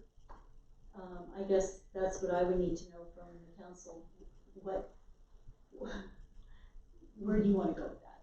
How involved do you want to get on that? Because I can tell you, I've seen these where there are 30 pages. I would like to add to that, I agree with Judith. I do think, initially I didn't, because I was hoping we would have a horrible term, gentleman's agreement. But I've now come to believe that we need more teeth and a phased approach to it. And I would also say that the two boards that I've talked with about this, both of them came back and said that they had observed behavior and conduct on council that nothing was done about, and they would like to see more teeth for council. So I thought if they're thinking that, the greater community is thinking that as well. So I think we have to, I was thinking people don't notice stuff, because you're here, you're sitting here thinking everything's cool and copacetic, and if the general public is noticing things, then we need to ratchet it up a bit.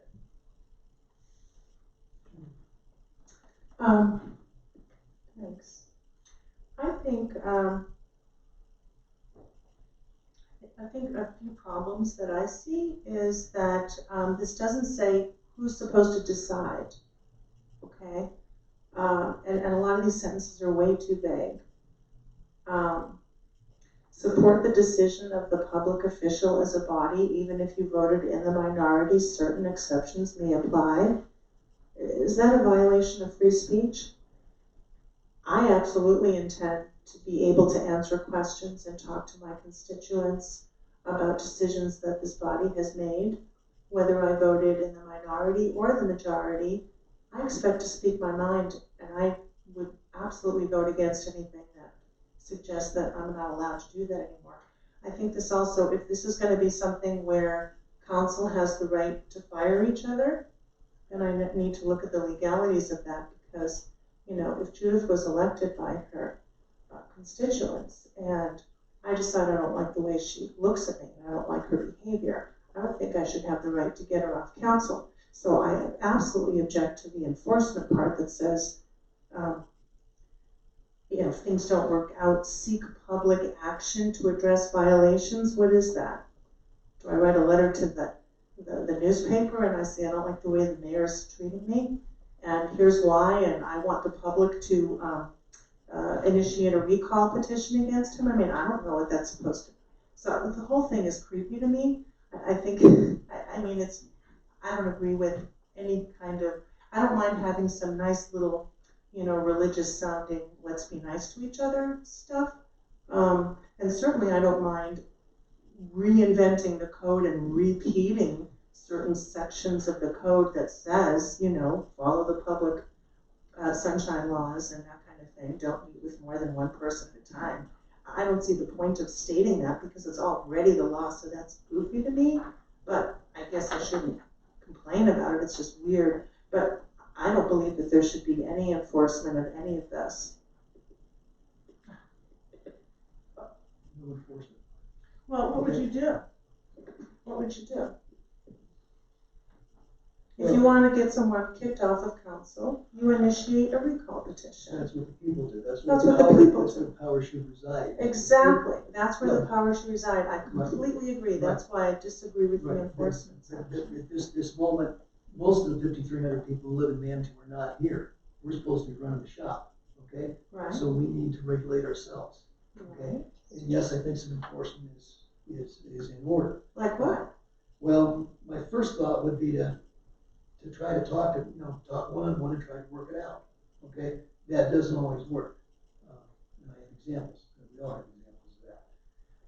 Do we want to all sit down here and have and try to resolve that matter? Sometimes it might work. A lot of times I think it probably would. It'd take a lot of time. Is there some sort of intermediate step where we got an arbiter? I kind of like that idea, but I don't know where we would exactly get the arbiter. We call Judge Parker in, but then we're sort of Jeff's boss in a sense, so that's not a happy arrangement. Okay, He wouldn't agree to do that because that would be a violation of his role as our attorney. right, and, He wouldn't do that. no, and I was suggesting they would really. May I comment? So my understanding of this is to outline for ourselves and to show the community and the staff that we are committed to a code of conduct that reflects everything that's in here, which I think is awesome. Okay, there's something I'd like to add later, but the thing, my issue is, let's for example say you have an issue with me, and you say, Judith, I'd like to talk to you about this issue, and we get together and we even if we agree to disagree, we just can't get to where we need to go. Well, you know, if we call in another council person for there, we can't do that, right? So that triggers, so my question is, I feel really lost here because I want us to resolve our conflict. So we need someone We could hire a therapist. I'm Well, serious. so We could have a family therapist come in and try to get us to better respect our differences and to better communicate with each other if that's what you're looking for. But I don't see that as an enforcement issue. I see that as a potential solution. But enforcement is, what do you do if somebody thinks, if I think you're not working for the common good, you're working for your personal interest, just to read one of the things on your list here, I don't see enforcement. Also, that was a really good day we spent, and I never got to see those flip charts. I thought we were promised that we would see those flip charts again, because those flip chart issues are what was supposed to be in here, and there's a lot of things on those flip charts that are missing here that were so cool, and we spent a whole day working on it, and why don't we have them? Weren't there, like, that lady was taking pictures on her phone of them, so can we have her forward that to us so I can look at it for the next meeting? Those were provided at the meeting, the last meeting we discussed this. So The flip charts were provided? Yeah, I think it was an attachment. Oh, and that's the one meeting I missed, so maybe I just have to go back to my packet. But we can probably find I it. can send it. Okay, so the answer, I was going to comment when I thought we did see them, but I also have to say, respectfully disagree with you. I thought that this document really did capture a lot of what we talked about. However, my concern and my frustrations, and I don't want to really be, and this is really a dead horse, but if we say, yes, we agree with this, we sign this, but we don't have any, and maybe enforcement isn't the right word, maybe a protocol. You know, I want a protocol, right, that for these, for discussing these standards of conduct when we have an issue that may come up. You know, we're going to spend a lot of time together. Sometimes I see you more than I see my spouse. So it's imperative that I think we do have some really good, I think these rules of the road are really well done. If I could just say one thing though, I would like to modify something here. And then we can get back to enforcement. But if I don't say it now, I'll forget it because it's getting late. After reading this and reading this and reading this, I realized that not only do we need a code of conduct for each other, but I think we need a code of conduct for meetings. So when we're in a meeting, it includes city council, and it includes staff, and it includes presenters, and it includes the public. And so it says here, make it a priority to attend all meetings possible. Obviously, to me, that's a no-brainer. And it guides us to, if you have to miss a meeting and it can't be avoided, you know, what that protocol is. I would like that to be amended to say that council members will agree to stay until the end of a regular meeting or work session with the following exceptions. One, in the event of a bona fide emergency or other event requiring a council member to leave the meeting early. Or two, a previously arranged early departure from a meeting has been arranged with the mayor and that would be announced at the beginning of the meeting. So what I'm trying to say is, come to the meetings when you can, and when you come to a meeting, have the respect for staying to the end of the meeting. That respects the process, it respects council, it respects presenters, and it respects the community who comes to our meetings. Would you be open to adding that if somebody feels sick, they're allowed to ask permission to go home? Absolutely, I think that would be addressing more in the event of emergency or illness, I mean, you know, in the event, right. So that covers it. When you come to a meeting, you agree to stay for the duration of the meeting. And since I missed, and I apologize because I missed it, I missed the last work session on this. Did you all discuss the part about how we're not allowed to say things to the public? Let's see.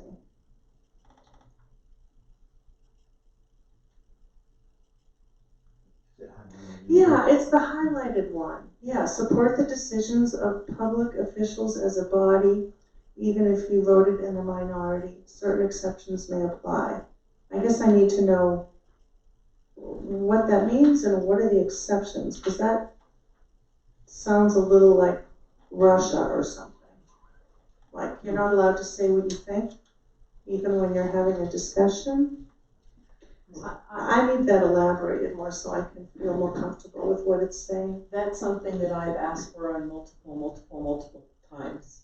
I think when members go out and lobby against a decision that the majority have voted in favor of, or when members go out and speak against it at public forums, take on the con, I think that's problematic.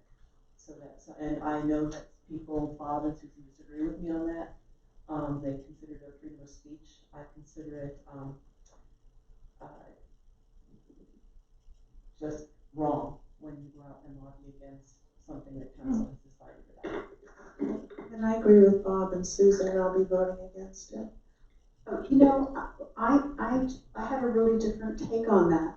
How I read that was, I may disagree with you and we may vote a different way, and I will not, I have a right to talk about the way I voted, but I do not have a right to disparage your vote. So I can say, Councilor Todd and I disagreed, he voted one way and I voted the other. I've had situations where residents have said, wow, that's terrible. And no. We were elected by the people and to do a job, and if you vote one way and I vote another way, my job is to respect your vote, learn a little bit more about why you may have voted that way, because it might be a learning opportunity for me. But that doesn't mean that I can't go out and talk about the way I voted on something. So that's how I took that. I totally agree with you. I don't agree that that's what it says, but if what it says is what you just said, then I'd be comfortable with it. Well, in looking at similar documents, kind of a related thought that I've seen is that it's sort of after the decision's made, regardless of how you voted, they said stand by the decision the body makes. And that's a little different than having dissenting opinions up front. So I think there's a nuance there. I can certainly get behind the idea of stand by the decision of the body, even if you voted against it.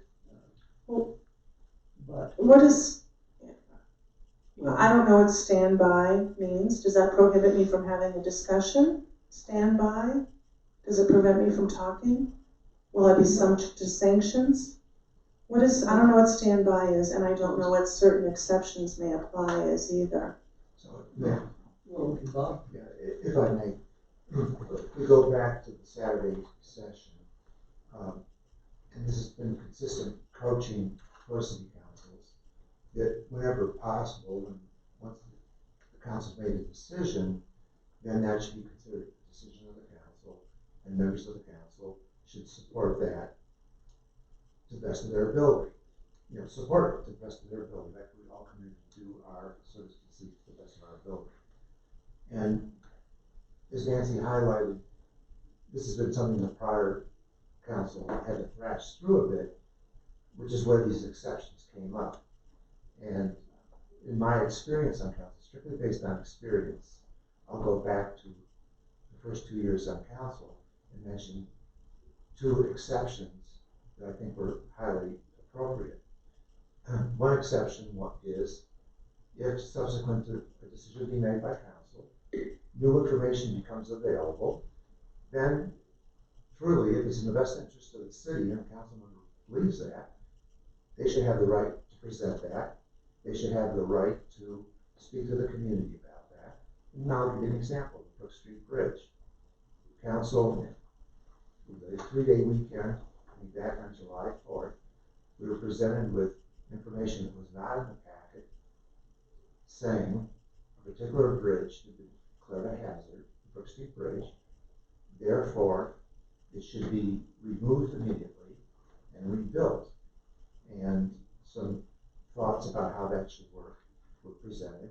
This was in the view of a qualified engineer, and that was the bottom line condition. We pulled some emergency things out, because you do the emergency ordinances or whatever without due notice and so forth. In an emergency, clear. So what was the new information that came in after that? What came in after that was there's actually technology out there that at half the cost, the bridge could be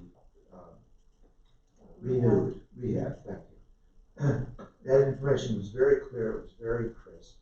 It was engineers who said that. It was actually an engineer in our community who knew about this because of their prior experience. So I advocated really looking into that. Ultimately, but it took 18 months.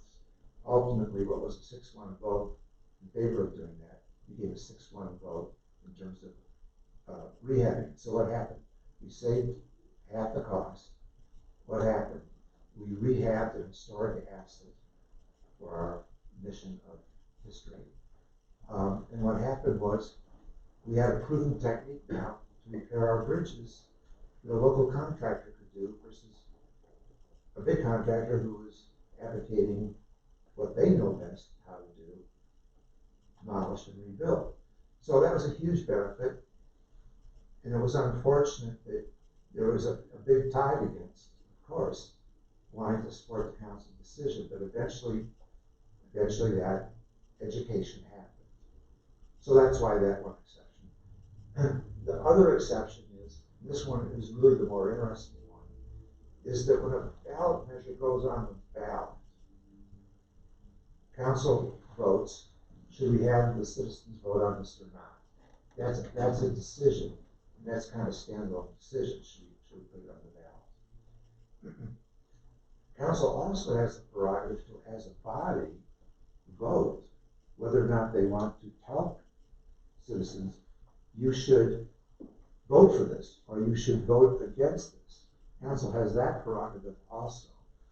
Now, if council chooses to do that prerogative, that creates a forum of discussion, right?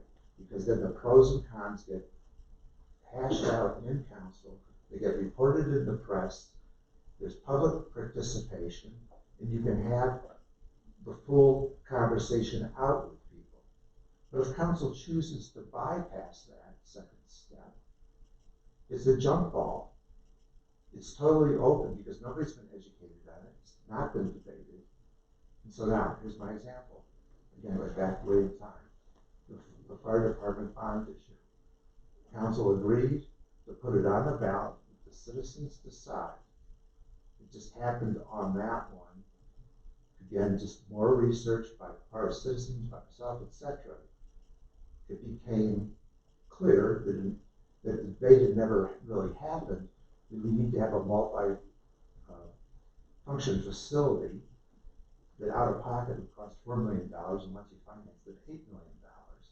Could we afford that? Well, we didn't even have a capital plan at that point in time. I won't get into the arguments, but I, as a council member, was asked, invited to the mayor's forum the mayoral candidate forum that year to present the common arguments. And I accepted it because I saw it as a mechanism to educate people about that ballot issue that otherwise would happen. But that's not the situation about, when it says support the decision of the public officials as a body, if the body has in your hypothetical, taken no position Which was on the true. ordinance, then you're not violating the rule that you have to support something. You can't support something that hasn't been done.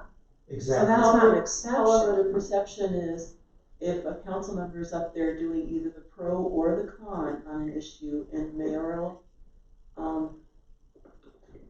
candidates forum, the perception of the community is that council is on that page. And rather than hearing it from 7 council members, they're hearing 1 council member's perspective on something. So I find it very misleading when that sort of thing happens. So you're saying if somebody stands up there and say, my name is Bob Todd. And I'm presenting the con position. Yeah, I am on the city council. Who I'm is- trying to talk. Sorry. I'm on city council. I'm Bob Todd. This is my personal opinion. I am not speaking on behalf of the council as a body. That would be offensive to you? That's what you're Yes. trying to avoid? That is what I'm trying to avoid. I think that if the community wants to represent, if there's a contingent in the community who wants to represent the con position or the pro position, either way, then the community should organize to do that. An individual council member should not do that in that sort of form. I think that that's very, very, very misleading. So with the prior council, just to close that out, the same issue came up on Mac ballot initiative, where I was asked to represent that view. I presented that to council in work session. We probably had a 15-minute discussion on that. Ultimately, in the work session, majority of council said, yes, that's absolutely fine. We can see that, but it has to happen. Now, Nancy, she said she could disagree with that at the time. I'm not saying we need to be bound by the prior discussion, but the prior discussion is worthwhile looking at because that's where, back to your point, freedom of speech came into play. Right. Yeah.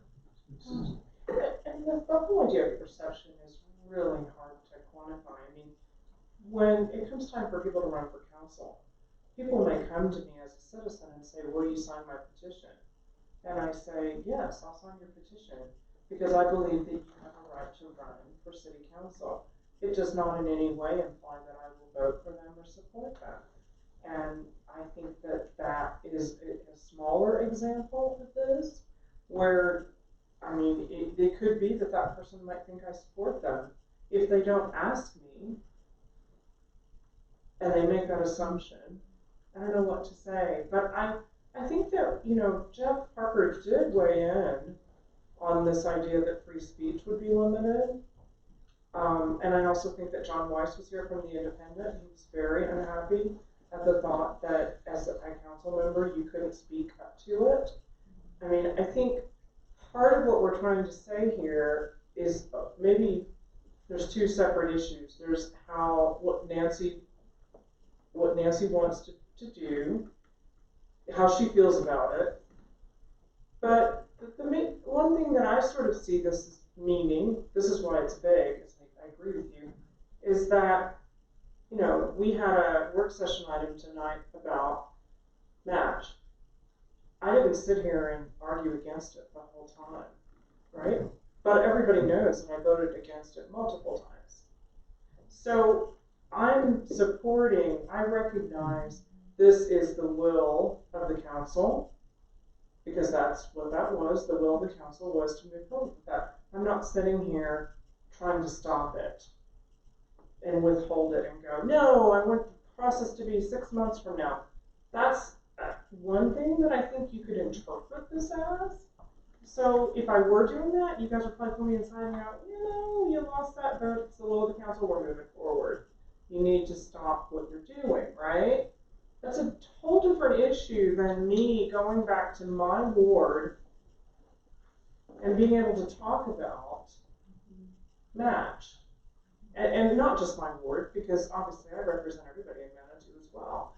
But those, to me, it's almost like 2 separate things. And I'm just giving those as examples that are relevant to me that I can use myself for. But the idea that our free speech would be limited troubles me greatly. And I don't think that the majority of our citizens want free speech to be limited if this is explained to them as a potential limitation of that. anyway, I think those are my things, and I think, again, the perception might be if I sign your petition to run for council that I vote for you.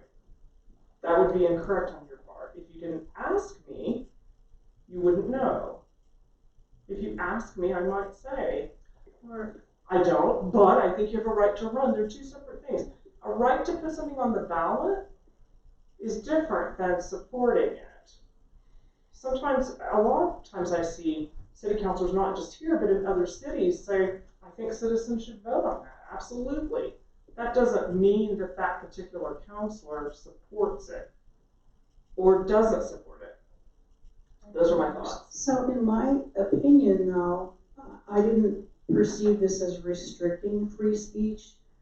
I took it to be, this is how we conduct ourselves in supporting our council members who have the right to free speech. This is how we conduct and comport ourselves. And I will use myself as a bad example.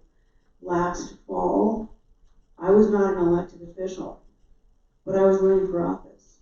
And I was sitting in the audience after. And I was here for the MASH vote. And I really allowed my emotions to get the best of me. And after that vote happened, I got up and I stormed out the door with a number of other people. And I went home and I had a chance to sit and reflect on my behavior. And my behavior is, people are watching us, and I can disagree, but what I failed to do was that, those people that voted in a way that I wouldn't have supported had a lot of courage. They had a lot of really valid things to say, and I can disagree, but it was the manner in which I disagreed. And to me, that's what the code of conduct speaks to. So I had an opportunity to adjust my behavior around how I can comport myself in situations when I do disagree with you. That doesn't mean my free speech is restricted. It means the way I speak about it. It's a guide. It's just a guide of how to be mindful to put yourself out there. So that's what I took the code of conduct to the spirit of the conduct to be, the code of conduct to be. I think we're kind of wrapped around the axle tonight. You originally kind of looked at being able to do something in 20 minutes. We've gone well beyond that. So with your indulgence, I would suggest that we go home, think about this, and try it again another night. In the meantime, we try to behave our best and get along. If everybody's on board with that, I look around, I see everybody's pretty tired. Okay. All right, so next item will be council correspondence. I don't have anything. I've received correspondence from somebody who wanted to know, and I said, gee, that's really probably a question for Jeff Parker. But he wanted to know if it's appropriate for the city staff to either promote or advocate against an applicant for the planning commission. In other words, is it appropriate for staff to either go out of their way and promote the applicant's position or to try and kill the deal on behalf of the applicant? So that came up in the context of the COG. And I said, that's a really good question. I'm going to have to ask Jeff Parker. Oh, and I was also told that Denise was texting, what's her name, Laura Newman, during the whole thing, the COG thing on Tuesday, and that was seen as inappropriate, particularly if staff is not supposed to be taking political positions. And the other part of that email I received said,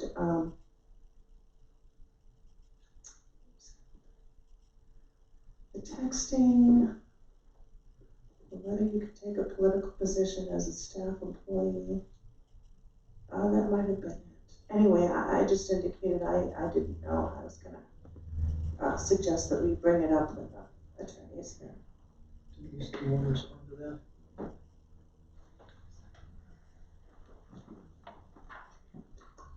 Yeah, Laura did text me once and asked me if she wanted to stand up, but I didn't even check my phone. So I didn't even get that text till that night, so I didn't have the phone with me at all that night. We could watch the video.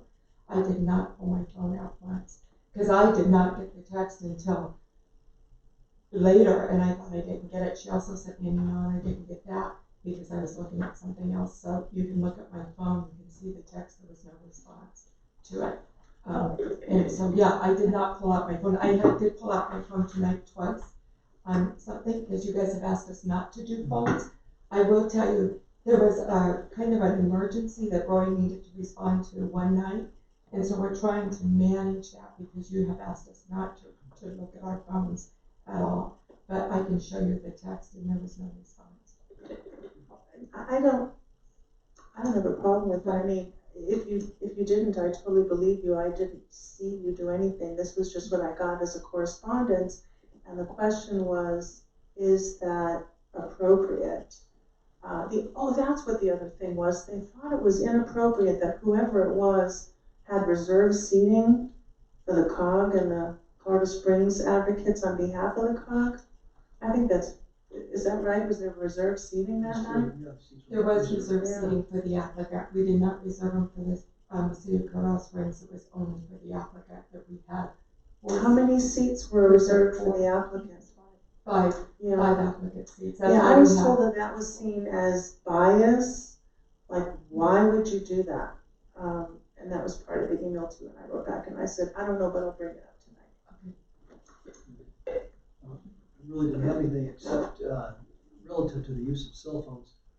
We have discussed with staff the idea of not texting during meetings unless it's necessary.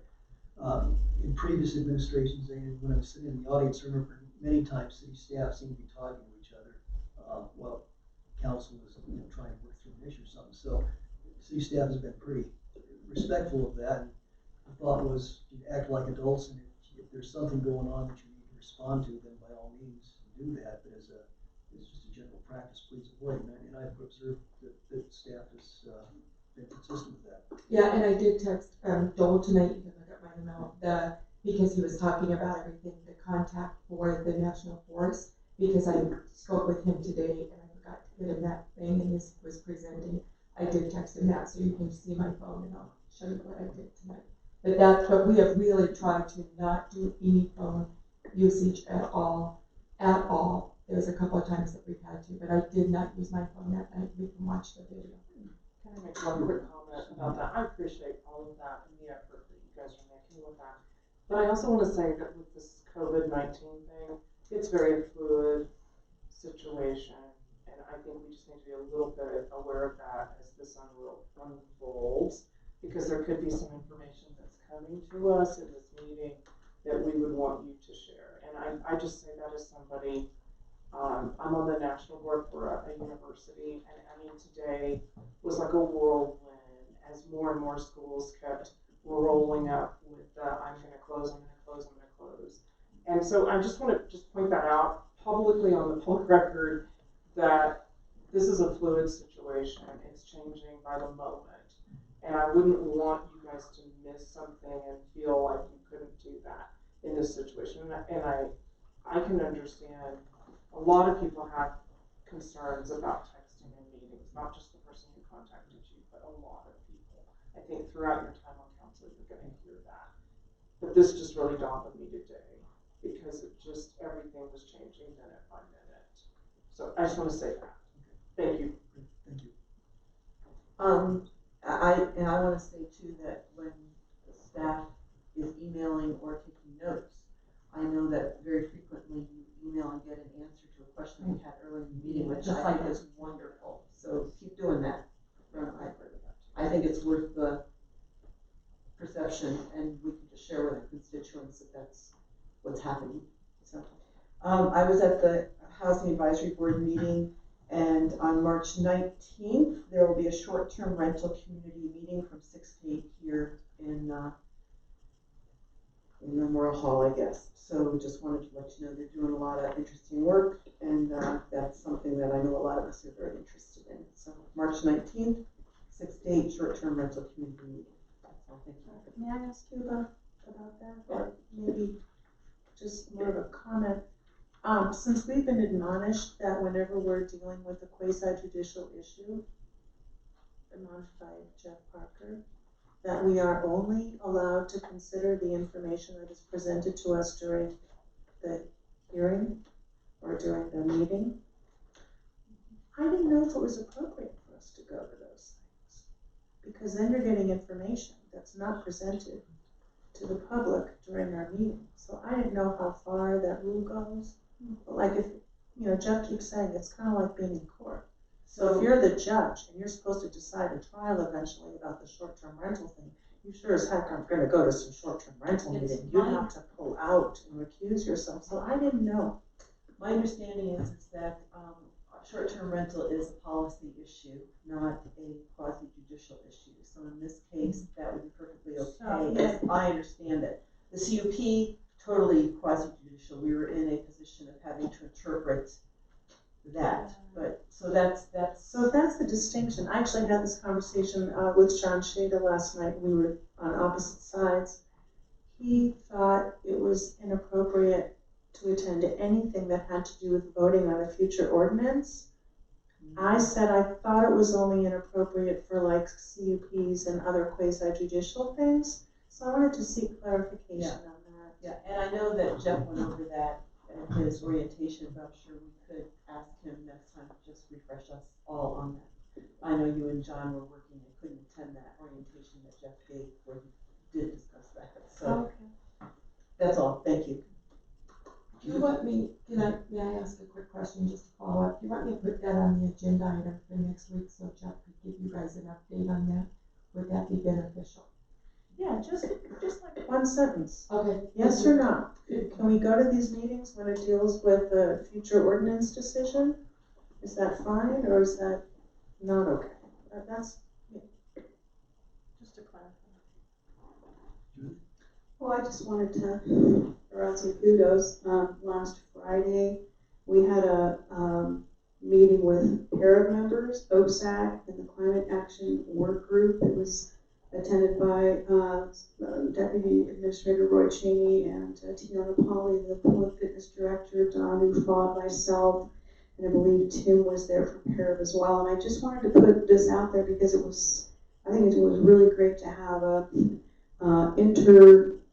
board meeting to resolve issues of communication that are very important between these boards in particular. And so I was grateful for that, and we'll be meeting on a quarterly basis from now on. The item I'd like to share with you is based on what was a very elongated negotiation process we had with the COG. It was first briefed to the council perhaps in March 2018, and as you heard, we didn't get to final agreement until like November. That was after a provisional agreement was renegotiated further. I see as we walk into what we're doing with these developers, I'll keep using that term, developers in Upper Ruxton, there is going to need to be some level of negotiation that needs to carry on. And you don't want to be negotiating directly with, for example, Gary Pearson, just taking the COG as an example, is the head negotiator and the single point of contact. He's a very sophisticated negotiator. And the challenge for us as a council is what is going to be our negotiation team. So when we spent that period of time, the negotiating team consisted of the mayor pro tem, Dan Stewart, primarily 3 people for the course of it. Toward the end, Nancy had some conflicts. I went on that team, and the issues became just more the financial metrics. And so I stayed with that team doing that. But one of the things we observed right toward the end was that Gary would always have a higher authority he'd go to and could, it's a great negotiating technique, right? I could discuss this with you, but I'll have to see. almost there, I'll go higher authority, and then there'd be a pause in our negotiation. A great technique to leave people in suspense. We didn't have that power because, and Ken recognized that. And toward the end, we thought, well, we ought to have a negotiating team. We didn't necessarily have the mayor on it because in a way, he was put in this role of, are you the highest authority? Well, if we have your agreement, we have an agreement. And it didn't really leave the council participation where you might like to have seen it. And that was, frankly, totally unintentional. I have no question in my mind about that. Because we kind of learned as we went through the process. So this time around, I would like to suggest that we, as a council, discuss, have a meeting, and it's an executive session. Jeff can tell us how to do that because that's what we did in the past. That we want to, establish negotiation points. We're not establishing negotiation positions for negotiation. And we should have an idea of where we as a council would like to see the optimum point in terms of what has to be worked out. Negotiating, I'm not tracking you, Bob. Who are you negotiating with? Are you talking about the COG? Yeah, well, ultimately, I think it's going to be the COG, it's going to be Colorado Springs, it's going to be So- Springs Chateau, I believe. Well, what we just passed on Tuesday was that the COG has agreed to just do whatever, work it out with the city. Are you suggesting that you thought that meant city council as opposed to city staff? Well, that's where we need to, I think, conclude on that. And that, for example, as I just outlined, was not how it was done. I should have said Malcolm, the interim city administrator, was on that team, and then Lee was on that team too. So I have no problem with that, but I think we should have a conscious discussion on that. Your idea is a great idea. I didn't make an idea. What was my idea? Well, I'm just saying, contrast to the past, the negotiation was not done by the city administrator. It was done by a team. Explain that. It's not my idea that the city administrator should negotiate anything. I don't have any ideas. I was just asking a question. I just was asking for clarification on whether your impression of our vote on Tuesday is that council would be responsible for asking the COG to throw some money in and help out, or if that was going to be staff, or if that was going to be the planning director, because it really wasn't clear from the vote, so I was wondering what you had in mind. I'm not putting forth any suggestion at this point. I'm just trying to ask what you had in mind. Nor am I, but I think you pointed out therein lies a negotiation. And I'm just explaining how we did it the last time. And I think we should consciously decide as a council how we're going to do it this time. We learned some lessons about it. There were some great advantages to that, and there are some disadvantages to that. And that will always be the case. But I just think we should. So my only request is to put this on a future agenda. It's not a rush to do it, but I believe, I don't know if the city administrator agrees with me on that, but I believe it would be good for us to have that discussion. What are you And I think Jeff would too. Sorry, what are you anticipating that we're gonna have to negotiate?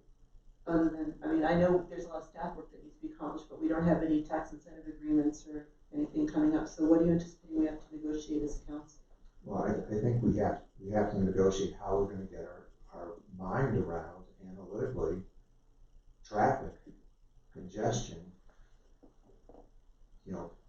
How is that gonna be divided up? How are we gonna divide up the usage of the roadway? Yeah. I don't know if negotiation is the right word, because we've already voted that whatever they decide to do, they'll do. Whatever they don't want to pay for, they won't pay for. So what's to negotiate? I agree with Nancy. It's done. Well, the What's negotiating? But we're talking about the COG right now. I agree, the incline hasn't been addressed yet. There was a huge expression of goodwill in that meeting.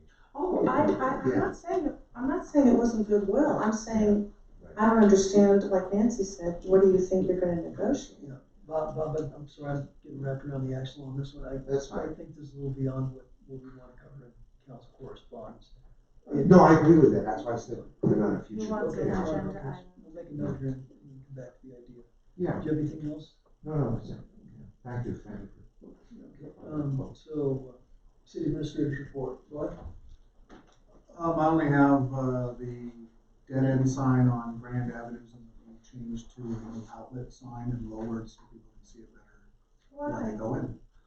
I guess it's too high, so people, when they're driving, it blocks.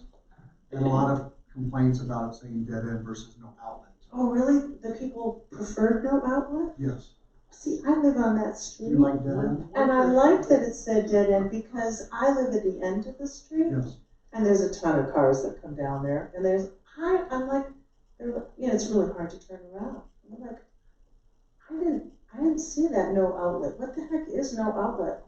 And I'm like, oh, we used to call it dead end. Oh, I know what that is. So I just had all these tourists who didn't know what no outlet was. So I was happy when you put up the dead end sign, but that's just me. Right, well, I'll look into it a little bit. Thank you. Maybe both. Maybe both? Why not? Okay. All right, that's all I have, thank you. Maybe 2 signs would be better than one. I don't know.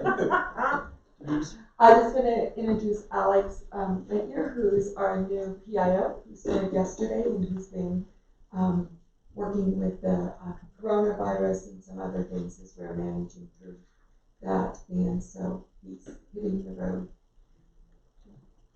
Welcome, strong excited to do that. And then I appreciate it. and then my action items are, I sent an email to HR asking about that, regarding no response, because every applicant should receive a response, and I thought that was happening, so I did get that. I will follow up. Jeff Parker to do a quick update next meeting, and that's all I have at this point for action. Thank you. Adjourned. I have to tell you, at the end of the last meeting, Tuesday, I didn't hear you hit the gavel and say 5-minute recess or anything, so everybody was leaving, and I left. And I didn't realize until I got home that you had to finish with like the